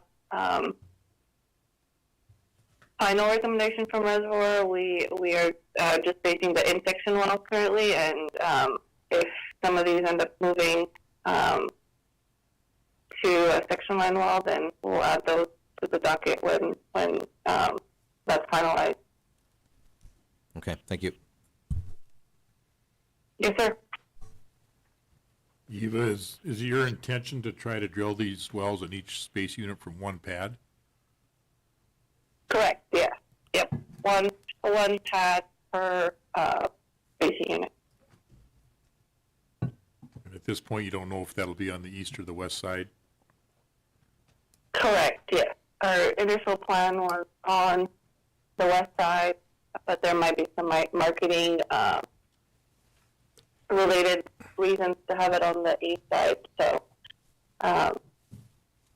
we'll evaluate the east side option here in the next month or so, Okay, thank you. and really decide which route to go. Thank you. Okay, thank you. Any additional questions?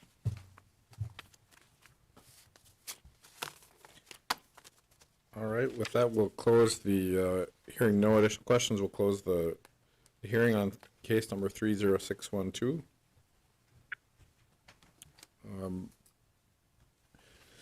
Are we okay to continue? We've been going for an hour and a half now, or do you want to take a? Yeah. Let's finish Oasis. Okay. We can take a break. All right, next on the docket is case number 30613. This is an application of Oasis Petroleum North America LLC for an order amending the applicable orders for the Arnagard Bakken Pool to establish an overlapping laydown 3840 acre spacing unit described as sections 28, 29, 30, 31, 32, and 33 in Township 150 North, Range 100 West in McKenzie County, North Dakota, and authorize one horizontal well to be drilled on such unit or granting such other relief as may be appropriate. Mr. Mann? Thank you, Mr. Examiner. Wade Mann, P.O. Box 2798, Bismarck, North Dakota, appearing in this case on behalf of Oasis Petroleum North America, LLC. And I have three witnesses testifying in this case. Greg Sandberg will testify on land, and then John Prim will testify again on geology, and then Corey Gilbert on engineering. All right, Mr. Mann, you may call your first witness. I'll call Greg Sandberg. Mr. Sandberg, are you I'm on? here, Wade. Okay, could you raise your right hand, please? Yes. Do you solemnly swear or affirm under the penalties of perjury that the testimony you're about to give in this matter will be true and correct to the best of your knowledge and belief? Yes, I do. Greg, can I have you state your name, by whom you're employed, and in what capacity, and give us your business address? Sure. My name is Greg Sandberg. I'm a landman with Oasis Petroleum. Business address is 1001 Fannin, Suite 1500, Houston, Texas, 77002. And Greg, have you previously testified before the commission? Yes, I have. And have you had your qualifications received as that of an expert? Yes, they were. And are you familiar with the land matters associated with the proposed spacing unit? Yes, I am. Okay, I'd move the testimony of Mr. Sandberg be received as that of an expert. Motion's granted. And Greg, let's start with Exhibit L1, if you can identify the area that we're discussing today. Yeah, so L1 is the locator map showing the requested 3840 spacing in the green outline. It also depicts some previously requested 1920 spacing in the red and the blue boxes. Okay. And then moving on to L2, if you can identify the 3840 in your working interest. Absolutely. So the requested 3840 is Township 150 North, Range 100 West, Sections 28, 29, 30, 31, 32, and 33. And Exhibit L2 shows our working interest there at just under 70%. And then moving on to L3, what would be the underlying 1920s? Great. Yeah, and to reiterate here, these were requested previously. This shows the underlying requested 1920s of 150, 100, 28, 29, 30, and 150, 100, 31, 32, and 33. And the associated working interest there, again, just under 70%. Yep. That's all the questions I have, and I would offer the land exhibits. Exhibits are received and admitted. Any questions from staff?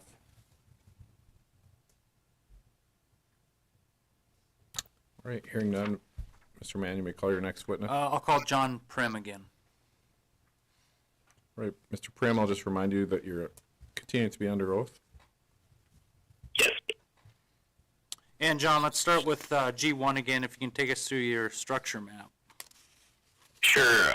Exhibit G1 shows an Upper Bakken structure map centered over Township 150 North, Range 100 West, with the requested 3840 acre spacing unit outlined in the red dash line. Also highlighted are existing Middle Bakken wells that cut across that requested spacing unit, as well as the well location for our type log, Hagen 33R29, in the middle of that spacing unit, which will be shown in G3. It shows that the Upper Bakken is dipping slightly to the east. Okay. Let's move on to the ISOPAC map G2. Yep, so this is the ISOPAC of the Middle Bakken, centered over the same area with the same wells highlighted. And it shows that the Middle Bakken is present across the requested DSU of a thickness of approximately 28 to 30 across the area. Okay. And then moving on to the type log G3. Yep, so this shows the type log of the Hagen 33R29 as previously shown on the previous two maps, centered over the reservoir interval, showing what we expect to encounter in the subsurface with the well that we requested. Okay, I have no further questions for Mr. Prim. I'd offer the geology exhibits. Exhibits are received and admitted. Any questions from staff?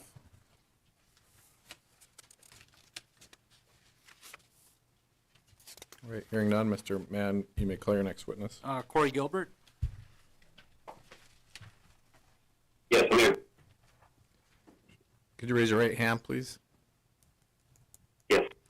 Do you solemnly swear or affirm under the penalties of perjury that the testimony you're about to give in this matter will be true and correct to the best of your knowledge and belief? I do.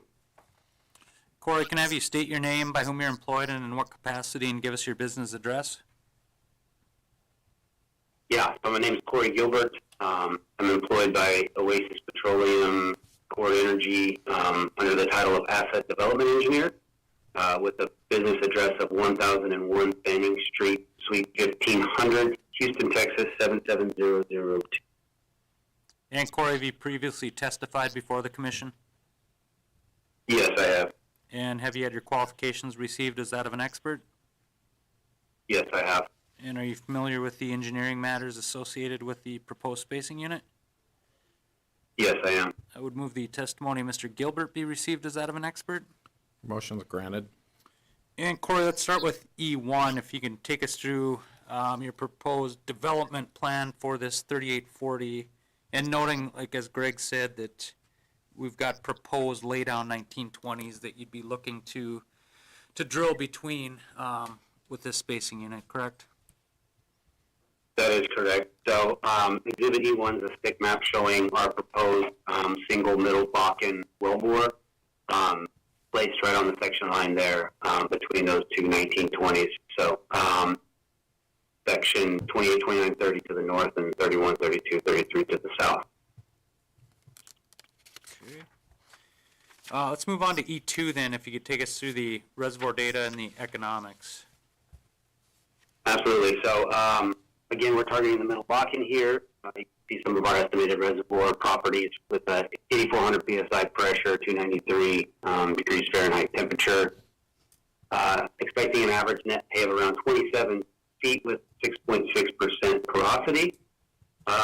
Jumping down to the OOIP, so we're looking at numbers here for the entire 3840 with an OOIP of somewhere between 38 and 46 million barrels. The single well EUR is expected to be around 750,000 BO, and looking at a recovery factor for this single well placed in the middle of the 3840 of about 2%. And then jumping down to the economics at a $65 per BO and $3 per MCF, drilling a 15,000 mile lateral. We're looking at an investment of about $11 million and a discounted PIR 10 of roughly 0.8. Okay.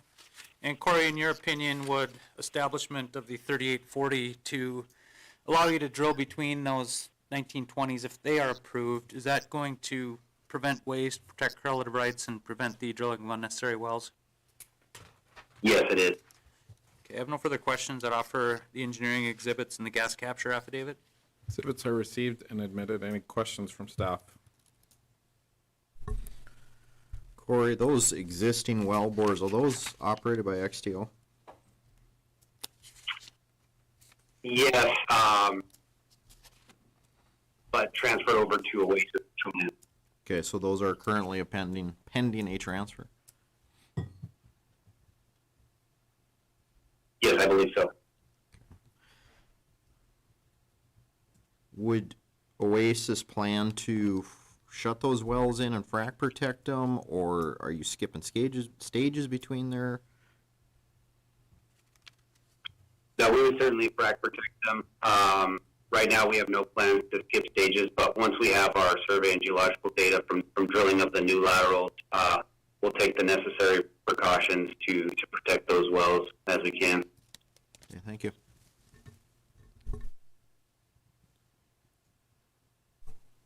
Corey, does Oasis plan on drilling this well from one of the pads for the 1920s? Yeah, right now, our plan would be to drill it from the same pad as the well to the south, so that pad that's going to provide wells to 31, 32, and 33, simply from the fact that that's the closest pad to eliminate any unnecessary wellbore length. And do you know where that pad is?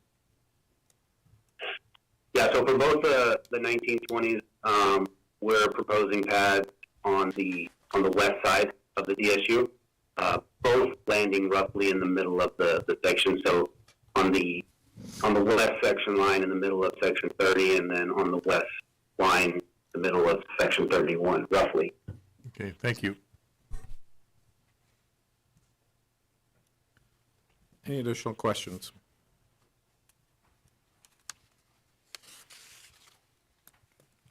All right, hearing none. Anything else on case number 30613? Mr. Mann? No, Mr. Examiner, thank you. All right, with that, we'll close the hearing on case number 30613 and adjourn for a short break. We'll go off the record.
All right, we'll reopen the hearing. Go back on the record.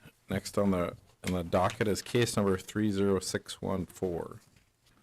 This is an application of Marathon Oil Company for an order amending the applicable orders for the Moccasin Creek Bakken Pool to reduce the setback to 250 feet on either side of the common boundary between a stand-up 1280 spacing unit described as sections 15 and 22, Township 147 North and Range 93 West, and a stand-up 3840 acre spacing unit consisting of sections 13, 14, 23, 24, 25, and 26 in Township 147 North, Range 93 West, in Dunn County, North Dakota, while allowing the westernmost well in the 3840 acre spacing unit to produce with a reduced setback along the common boundary while complying with the standard 500-foot setback for the southern one-third of the wellbore located south of the common boundary, or granting such other relief as may be appropriate.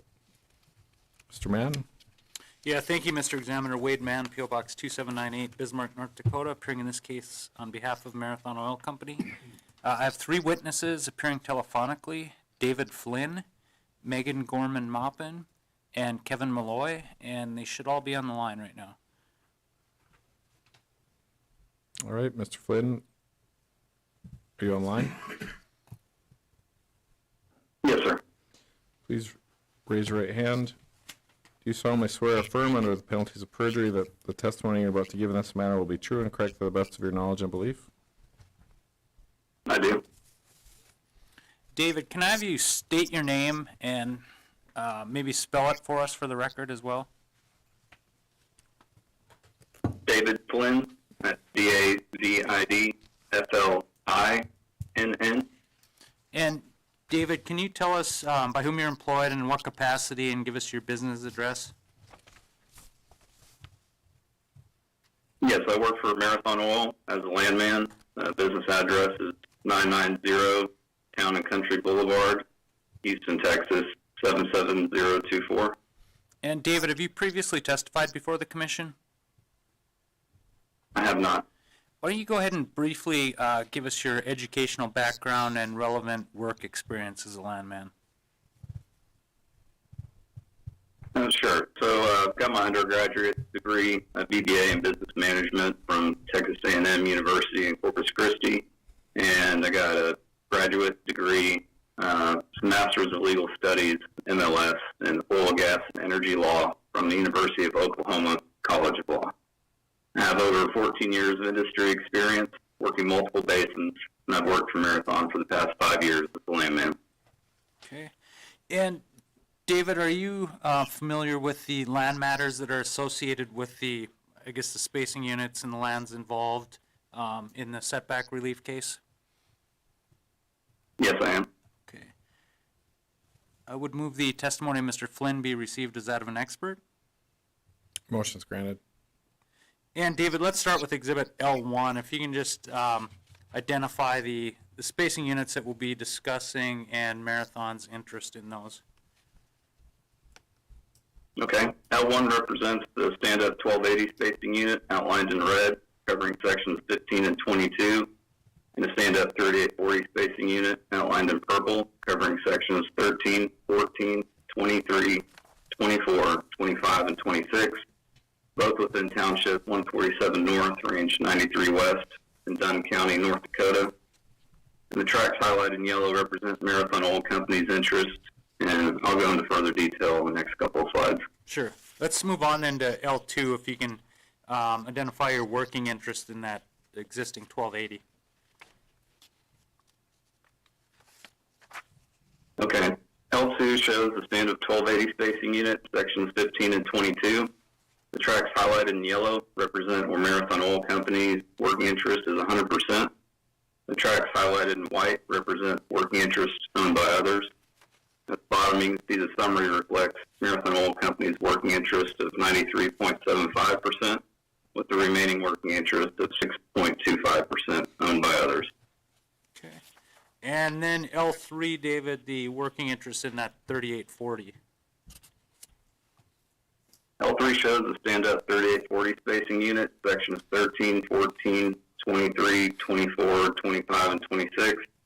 And the tracks highlighted in yellow represent where Marathon Oil Company's working interest is 100%. The tracts highlighted in orange represent where Marathon Oil Company owns a partial working interest. And the tracts highlighted in white represent working interest owned by others. As you see on the bottom, the summary reflects Marathon Oil Company's working interest of 82.1% and the remaining working interest of 17.9% owned by others. Okay. I have no further questions for Mr. Flynn. I'd offer the land exhibits. Exhibits are received and admitted. Any questions from staff? All right, hearing none. Mr. Mann, you may call your next witness. It's Megan Gorman Maupin. Hello. Could you raise your right hand, please? Yes. Do you solemnly swear or affirm under the penalties of perjury that the testimony you're about to give in this matter will be true and correct to the best of your knowledge and belief? I do. Megan, can I have you state your name for the record and spell it for us? Yes, my name is Megan Gorman Maupin, MEAGHAN, GORMAN-MAUPIN. And Megan, can you tell us by whom you're employed and in what capacity, and give us your business address? Yes, I am employed as an advanced geologist at Marathon Oil Corporation. Our address is 990 Town and Country Boulevard, Houston, Texas 77024. And Megan, have you previously testified before this commission? I have not. Okay. Why don't you go ahead and briefly take us through your educational background and relevant work experience? Yep, I have a bachelor's degree in geology from Boston University, Boston, Massachusetts. I have a master's science of geology from the University of Texas at Austin, Texas. I've been employed in the industry for 10 and a half years. I worked for 4 years for Statoil Oil and Gas as an operations and development geologist in the Bakken and the Appalachian Basin, and I worked for Marathon for 6 years, 6.5 years as an operations and development geologist in the Eagle Ford and the Bakken. And Megan, are you familiar with the geology underlying the spacing units at issue today? Yes, I am. Okay. I would move the testimony of Ms. Gorman Maupin be received as that of an expert. Motion's granted. And Megan, let's move on to the exhibits. If we can start with Exhibit G1 and have you take us through the structure map. Okay, so depicted in our Exhibit G1 is the Upper Bakken Shale structure map with a contour interval of 10 feet, having an average dip of less than a degree. The two units are outlined in the dashed line, showing our 1280 and 3840 acre spacing units to be discussed today. Okay. The cross-section A to A prime shows our primary target interval in the area, which will be shown in the next exhibit. Okay, let's move on to that next Exhibit G2 and take us through that cross-section. So in cross-section A to A prime, it shows our primary target intervals within the Middle Bakken and the Three Forks First Bench. Their thickness is consistent across this area with a thickness variation of no more than 5 feet. Okay. And then let's move on to Exhibit G3A, and we're seeking setback relief from a couple of the wells, at least for in the first 2 miles on that easternmost well. Can you kind of walk us through and explain what your proposed development would be initially on those initial 2 wells? Yes, the initial proposed development is for 2 Middle Bakken reduced setback wells shown in the green dashed line. The well in the 3480 acre spacing unit will mirror the well in the 1280 section until the end of mile 2, at which point we plan to step slightly further away from the unit line to comply with the 500-foot setback for the 3rd mile of the lateral. So they will mirror each other for 2 miles, and we will continue on to optimize the development of section 26 with that 3rd mile. Okay. The go ahead. the Sorry. 2 pads would be estimated. Sorry, I just want to mention also we estimate to spud and complete them in similar timing in 2025. Okay. And then let's move on then to G3B and maybe give us kind of the bigger picture of what the full development will look like. Yes, depicted in G3B, we have our full development within the corresponding units. Each pad will be batch drilled and zipper fracked. In the 1280 unit, the increased density of 8 wells to be drilled within that section is also a part of Marathon Administrator Case number 3064. Sure. That is all the questions that I have at this time. I'd offer the geology exhibits. Exhibits are received and admitted. Any questions from staff?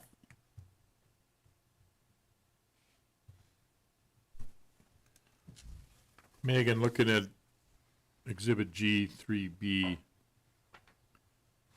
Yes. so the wells in 15 and 22 will be zipper fracked Yes. on the east side, I guess, and then the wells in the 3840, those will be zipper fracked, Correct. but the two are you gonna have two frack crews out here? I mean, the two reduced setback wells, are they gonna be zipper fracked with each other or not? Yes, the plan as of now would be to have 2 crews out here together. And is there just gonna be one drilling rig? Yeah, I believe, kind of updating the schedule, but I believe they will be back to back on one drilling rig. Okay.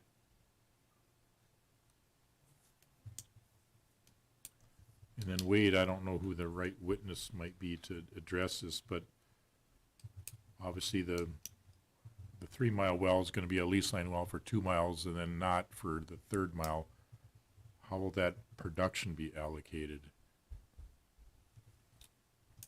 Well, I don't think it's a lease line well. I mean, both Oh, you're of right. My bad. both of those are going to My be on their bad, existing my bad. spacing units. Yep. Thank you. Yep. Any additional questions? All right. Hearing no additional questions, Mr. Mann, you may call your next witness. Yeah, next witness is Kevin Malloy. Yes, I'm here. You raise your right hand, please.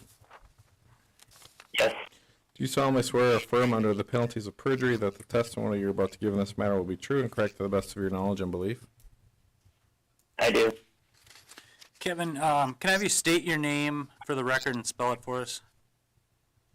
My name's Kevin Malloy, KEVINMELOY.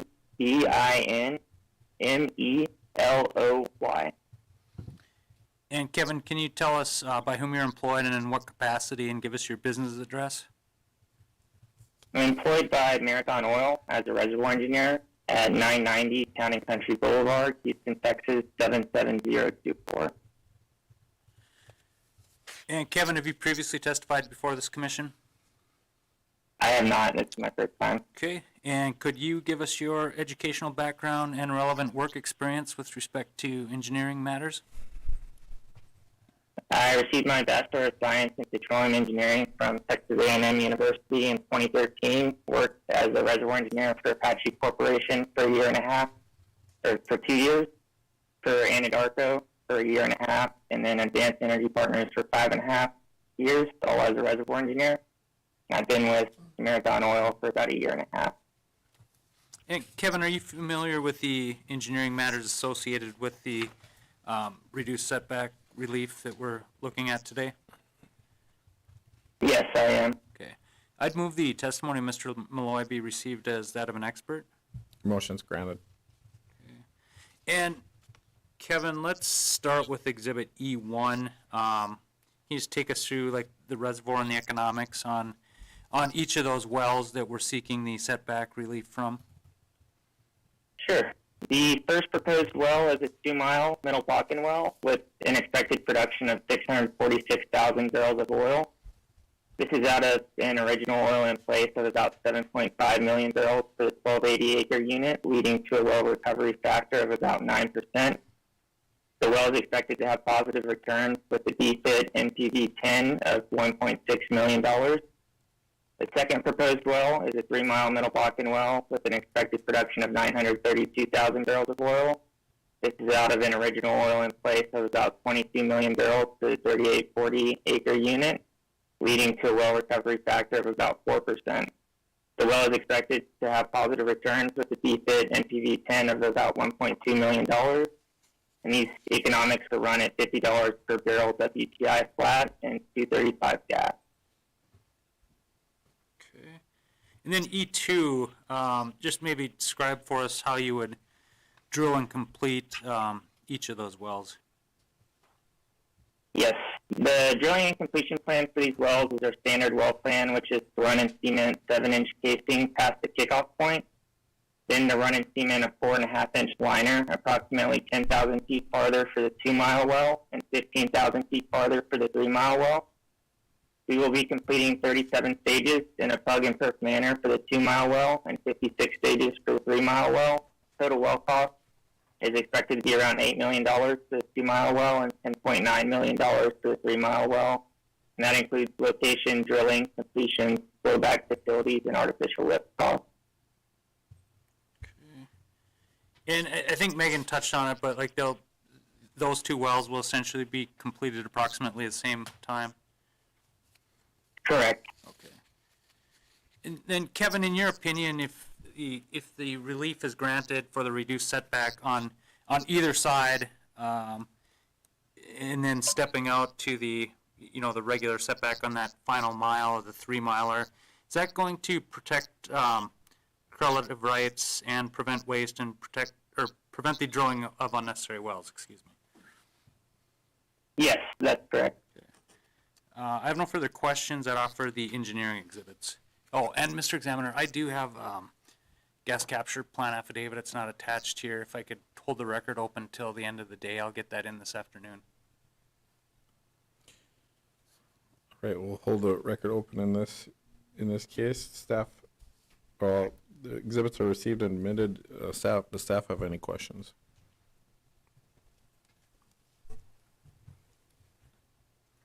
Megan, the 3840 space unit, is that actually a 2560 and a 3840?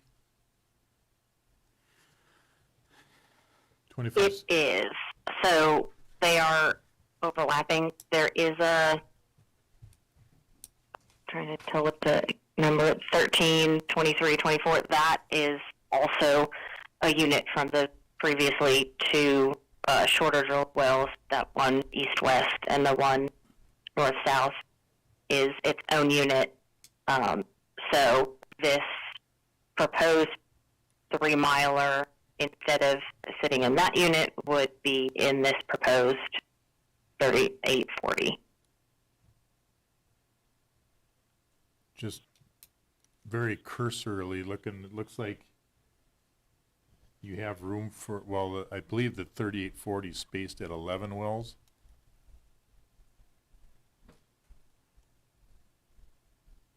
It is. We have existing in there. Looks like you have 9 in there. Yes, that is correct. So it will be a total of 11 is the proposed final development. And then the 2560 is 10.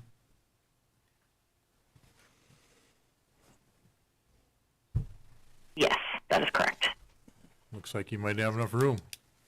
Thank you. You're welcome. Any additional questions?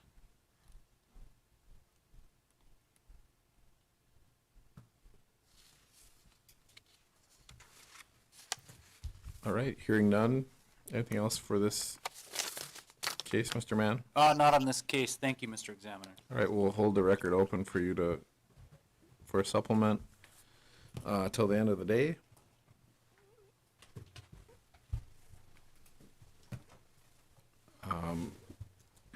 but we'll close this hearing on case number 30614.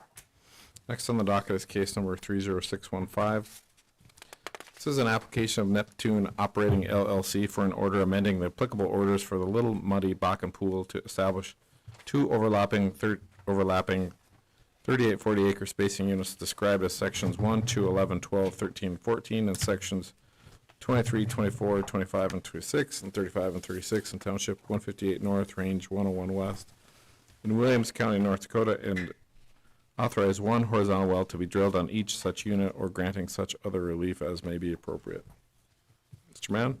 Thank you, Mr. Examiner. Wade Mann, P.O. Box 2798, Bismarck, North Dakota, appearing in this case on behalf of Neptune Operating LLC. I have three witnesses that I will call now, Brian Popp, Brian Lucero, and Josh Lochner.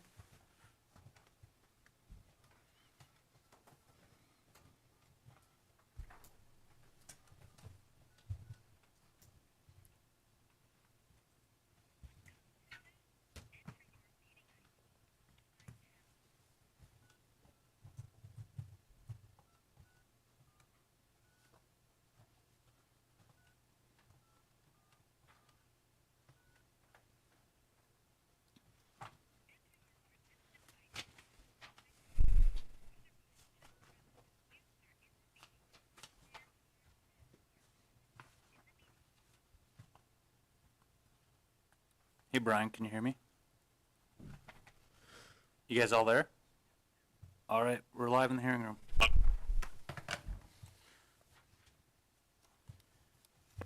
All right, you may call your first witness. First witness will be Brian Popp. Could you raise your right hand, please?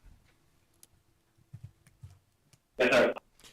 Do you solemnly swear or affirm under the penalties of perjury that the testimony you're about to give in this matter will be true and correct to the best of your knowledge and belief? Yes, sir. Brian, can I have you state your name, by whom you're employed, and in what capacity, and give us your business address? Yes, my name is Brian Popp, and I am a senior landman at Neptune Operating under the Kraken Resources umbrella. Our address is 9805 Katy Freeway, Suite 300, Houston, Texas, 77024. And Brian, have you previously testified before this commission? No, I'm not. Can you briefly give us your educational background and relevant work experience? Yes, I graduated from McNeese State University in Lake Charles, Louisiana, with a degree in business management. I entered the oil and gas business in around 2005, working for multiple companies, and I've currently been employed with Kraken since 2017. Okay. And Brian, are you familiar with the land matters associated with the proposed spacing units? Yes, I am. Okay, I'd move the testimony, Mr. Popp, be received as that of an expert. Motion's granted.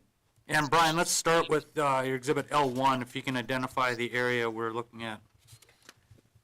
Okay, yes, sir. L1 is a regional locator map showing the Little Muddy Bakken Pool, comprising Township 158 North, Range 101 West. Okay. And then moving on to L2, if you can identify that initial 3840 and your working interest in it. Yes, sir. This is a locator map comprising of the 3840, which would be in sections 1, 2, 11, 12, 13, and 14 of Township 158 North, Range 101 West. And Kraken currently has a working interest in this proposed unit of 96%. Okay. And then to the south, that 3840, can you identify that one and give us your working interest? Yes, sir. This 3840 is comprised of sections 23, 24, 25, 26, 35, and 36. And our current working interest on this proposed 3840 is 95.45%. Okay. I have no further questions for Mr. Popp. I'd offer the land exhibits. Exhibits are received and admitted. Any questions from staff? All right, hearing none, you may call your next witness. Next witness will be Brian Lucero. Are you on the line, sir? Yes, I am. Please raise your right hand. Yes, sir. And do you solemnly swear or affirm under the penalties of perjury that the testimony you're about to give in this matter will be true and correct to the best of your knowledge and belief? Yes, I do. Brian, can I have you state your name, by whom you're employed, in what capacity, and give us your business address? Yes, sir. My name is Brian Lucero. I'm employed by Neptune Operating as their geology manager. Address is 9805 Katy Freeway, Suite 300, Houston, Texas, 77024. And Brian, have you previously testified before the commission? Yes, I have. And have you had your qualifications received as that of an expert? Yes. Okay. And are you familiar with the geology underlying the proposed spacing units? Yes, I am. I would move the testimony of Mr. Lucero be received as that of an expert. Motion's granted. And Brian, let's start with your exhibit G1. Can you take us through that structure map? Yes, sir. G1 is a structure map based on the top of the Middle Bakken across the township in question. It's based on a 50-foot contour interval showing dip roughly to the southeast. Okay. And Brian, we don't have the section numbers, didn't show up on here, but like you can see the township and the two proposed spacing units are on the eastern boundary of that township 158-101, correct? Yes, sir. So the units in question make up the easternmost 12 Yep. sections of the township. Yep. Then let's move on to G2 and the ice pack map. G2 is an ice pack map of the Middle Bakken in the area. It shows that average Middle Bakken thickness ranges from about 40 to as much as 46 feet. And then you have the location, the type log identified on that map as well, right? Is that what's in red? That is correct. And that would be Exhibit G3, which is the Peterson number 1-14A. Okay. Just kind of summarize what you've got on that type log. Certainly. Type log shows the top of the Upper Bakken Shale, top of the Middle Bakken, and the top of the Lower Bakken Shale, which is the base of the Middle Bakken, with typical log properties throughout the Middle Bakken, which is our target formation. Okay. I have no further questions for Mr. Lucero. I'd offer the geology exhibits. Exhibits are received and admitted. Any questions from staff?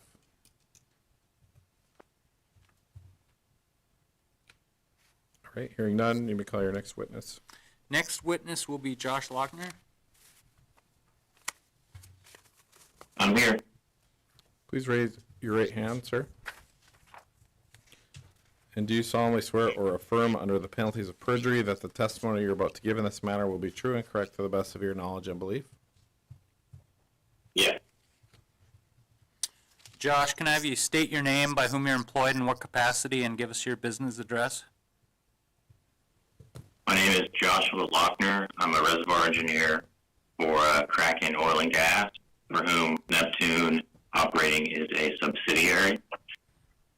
Our business address is 9805 Katy Freeway, Suite 300, 7702. And Josh, have you previously testified before the commission? You cut out there. Sorry, Josh. I have. Okay. Sorry. Yep. And have had your qualifications received as that of an expert? Yes, sir. And are you familiar with the engineering matters associated with the proposed spacing units? I am. I would move the testimony of Mr. Lochner be received as that of an expert. Your motion's granted. And Josh, let's start with, I guess, Exhibit E1, and if you could describe how you would drill and complete the wells in those proposed spacing units. Exhibit E1 is the lateral wellbore schematic for the two 15,000-foot lateral wells that we're proposing in this packet. It consists of a 4-string design, the conductor casing, surface casing, intermediate casing, and a production liner. And it is through this production liner that the well will be completed. Our plan is to use a plug and perf completion methodology with roughly 167-foot stage spacing. Okay. Let's move on to E2, and if you could describe for us how you would intend to develop the proposed spacing units. Exhibit E2 is the proposed development diagram. The township is highlighted in the attached screenshot. The blue rectangles show the proposed drilling spacing units, and the green dashed lines represent the proposed wells, which will be lease line wells drilled as part of this development. The two gray lines adjacent to the green are wells that we plan to drill on the same pad at the same time, and those wells have already been spaced by this commission. Okay. Let's move on then to E3, if you could take us through the reservoir data. Exhibit E3 is the reservoir data for our proposed development. The Middle Bakken thickness is between 20 and 30 feet, and with a porosity between 5 and 7%, and water saturation between 50 and 70%. We expect the EUR of each well to be equal to 530,000 barrels of oil. The GOR will start at around 700 and increase to 2,300 over the first few years of production. And we expect it to stay steady from that point forward. The recovery factor we estimate will be around 3%. Okay. Let's move on to E4. Can you take us through the economics? Exhibit E4 is the single well economic for our proposed development. As I said before, the EUR is expected to be 530,000 barrels of oil per well. And when running economics with an initial investment of $10.5 million and a price deck of $70 oil and $3.50 for gas, we estimate an IRR of 34% for the project and an NPV of about $4 million per well. The payout is expected to take 2.5 years, and the DROI of the whole project will be 1.4. Josh, in your opinion, would establishment of the 3840s to allow for the lease line wells, would that prevent waste and protect relative rights? Yes. I have no further questions that offer the engineering exhibits and the gas capture plan affidavit. Exhibits are received and admitted. Any questions from staff? Hey, Josh, on your exhibit E1, do you think you can provide that where it's a little more blown up? It's pretty hard to read, and then once it gets scanned in, it probably won't be able to be readable. Sure. Okay, thanks.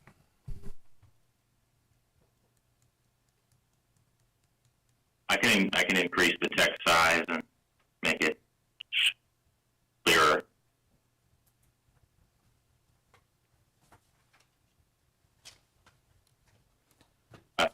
Any additional questions? All right, Mr. Mann, when do you think you can get that? Yeah, so, Josh, that wellbore schematic, how long you need to get us that? Not very long at all. Would end of the week be fine if we held the record open that long? Yes. Okay. All right, we can hold the record open for case number 30615 until January 19th. Anything else, Mr. Mann? Not on this case.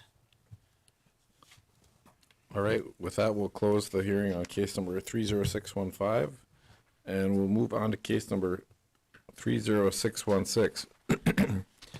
This is an application of Kraken Operating LLC for an order amending the applicable orders for the Berg Bakken pool to allow the Orbit 2413-12 number 5H well, file number 39442, drilled and completed in such fashion that portions of the wellbore may potentially be less than 500 feet from the eastern boundary of the spacing unit consisting of sections 12, 13, and 24 in Township 159 North, Range 99 West, in Williams County, North Dakota, to produce oil and gas as an exception to the applicable well location requirements, or granting such other relief as may be appropriate.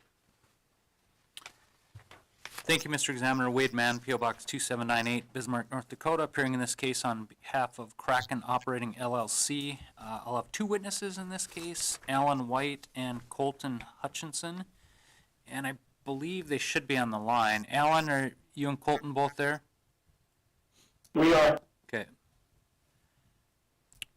All right, Mr. White, could you raise your right hand, please?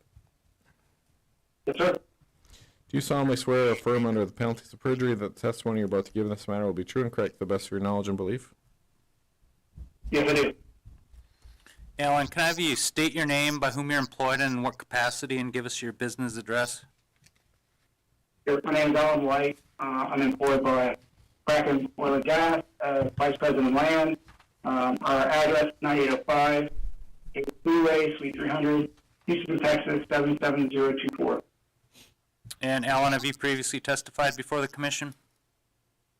I have. Have you had your qualifications received as that of an expert? Yeah. And are you familiar with the land matters that are associated with this hearing today? I am.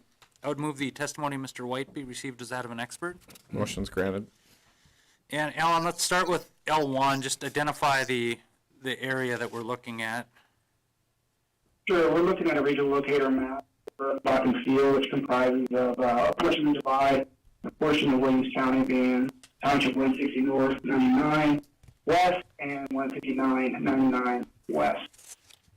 Moving on to Exhibit L2 is a map depicting the orbit unit on the left side outlined in red.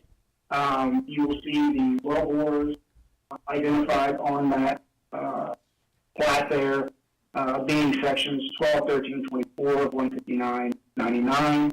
I think that I can't see colors very well, but I think the 5H is kind of a red color maybe identified on the map. And then the two DSUs that Kraken has faced previously towards the east, consisting of sections 6, 7, 18, and 19, 30, and 31 are outlined in black. I have listed the working interest breakdown for each one of those DSUs. The orbit being section 12, 13, 24.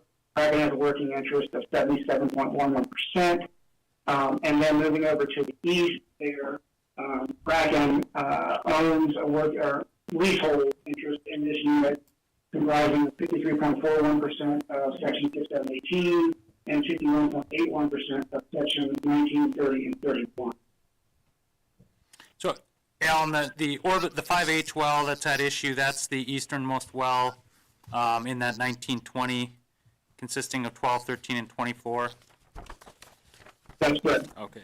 And then I think, Alan, are you aware that the Commission's rules 430203, 18.1, that relate to exception location cases, that there's certain notice requirements in that rule? Yes, I am. And that requires that you provide notice to all, I guess it would be working interest owners, unleased mineral owners, and it would be any of Kraken's lessors in the affected units. You're aware of that? Yes, yes, and we provided all that information out. Sure. And through council, Alan, you served those owners by certified mail, is that correct? That is correct. And then by the affected lands, those who received service would have been everybody in both of those 1920, stand-up 1920s that you've got outlined in black? That is correct. As well as, yeah, that's correct. Okay. I have no further questions for Mr. White. I'd offer exhibits L1 and L2. Exhibits are received and admitted. Any questions from staff?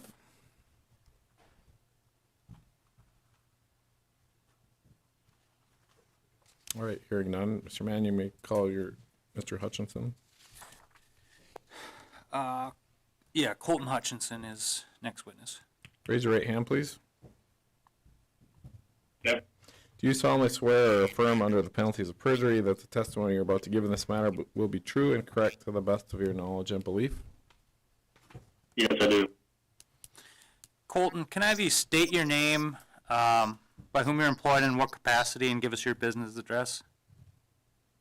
Yes, sir. My name is Colton Hutchinson. I'm employed by Kraken Oil and Gas as a drilling engineer. Our address is 9805 Katy Freeway, Suite 300, Houston, Texas 77024.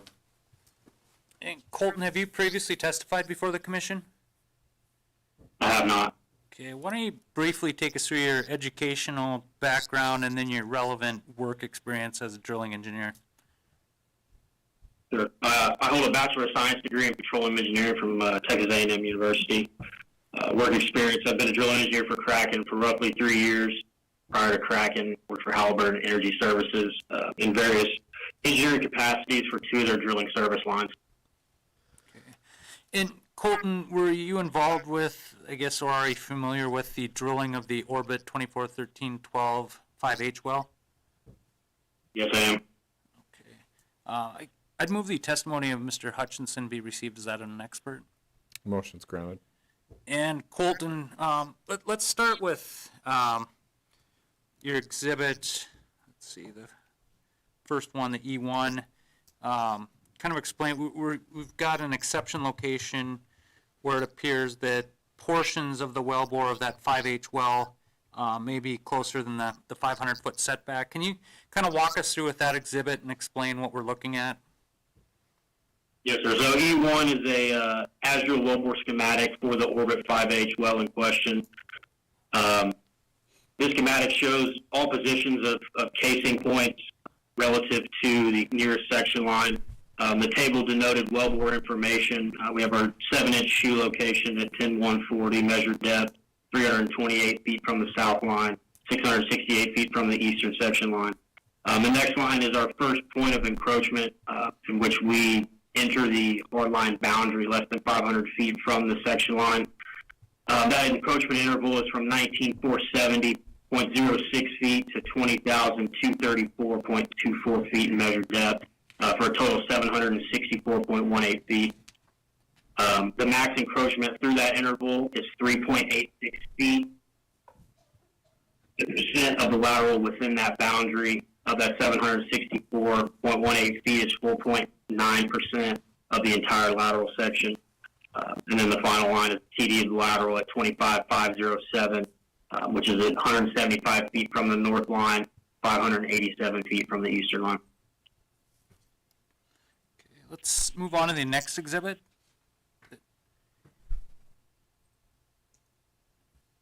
So E2, this exhibit is depicting the actual surveys which were submitted to the state and the denoted footage on which we entered the hardline corridor in question.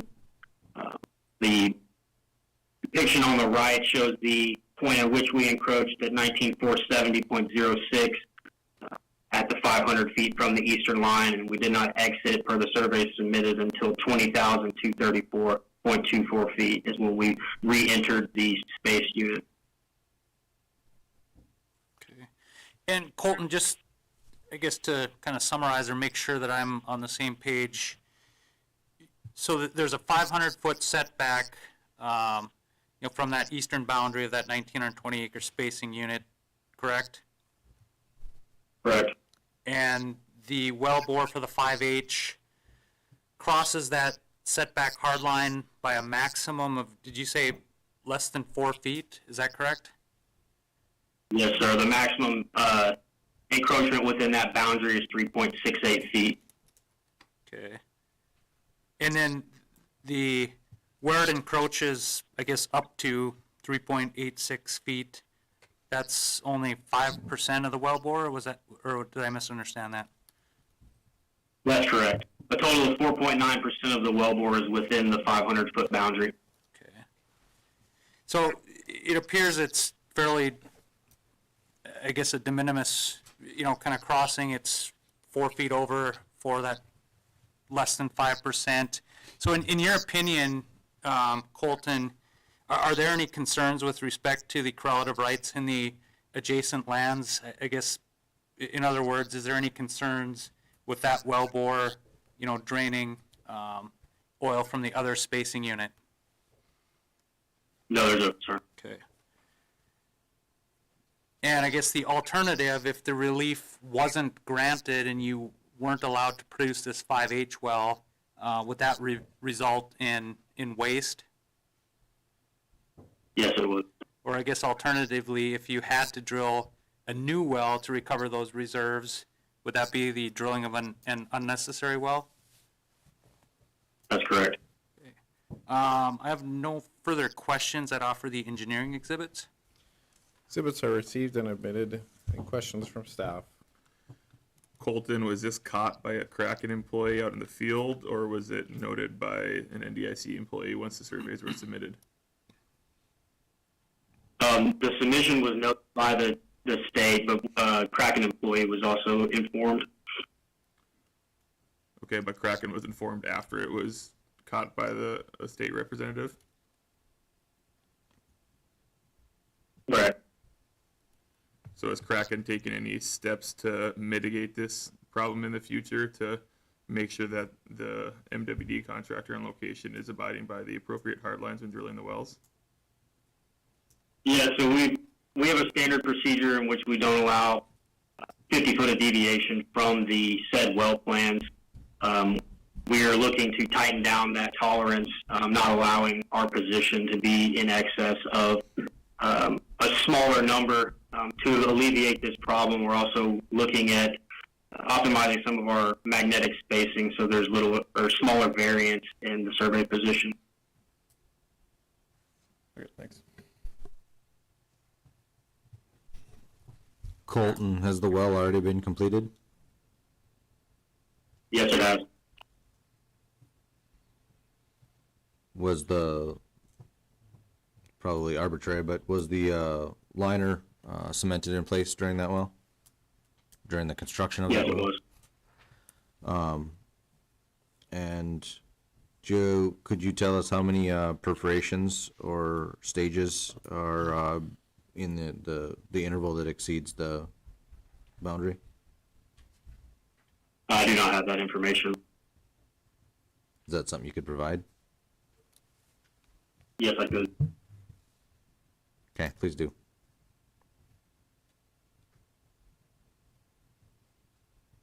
Thank you. I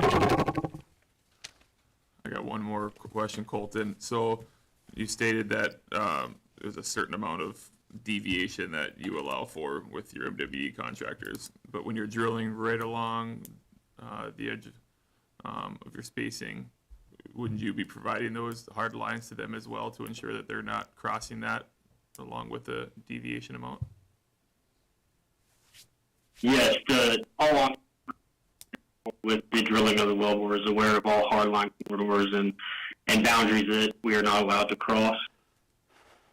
So in this case, Total Directional was given the hard lines while drilling the well? Yes.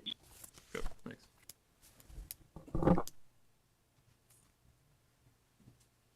Colton, is this well completed in the Middle Bakken? Yes, it is. Could you submit a revised exhibit? Where is it on here? He noted it as E2, but is that enough mark? Anyway, it's the schematic with the shoe sub on there. The numbers on there, or the text is quite hard to read.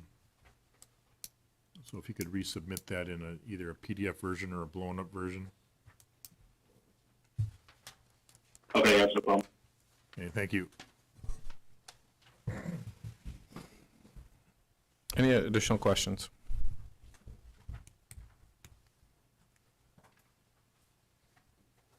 All right, hearing none, Mr. Mann, how long do you need to supplement the record? Yeah, Colton, those two requests for supplements, how much time are we gonna need to get that put together so we can file it? End of week. End of the week? Okay. All right, we'll hold the record open for case number 30616 until January 19th. Anything else, Mr. Mann, on case number 30616? No, Mr. Examiner, thank you. All right, with that, that's the last case on the docket for the day, and we will close the hearing and go off the record.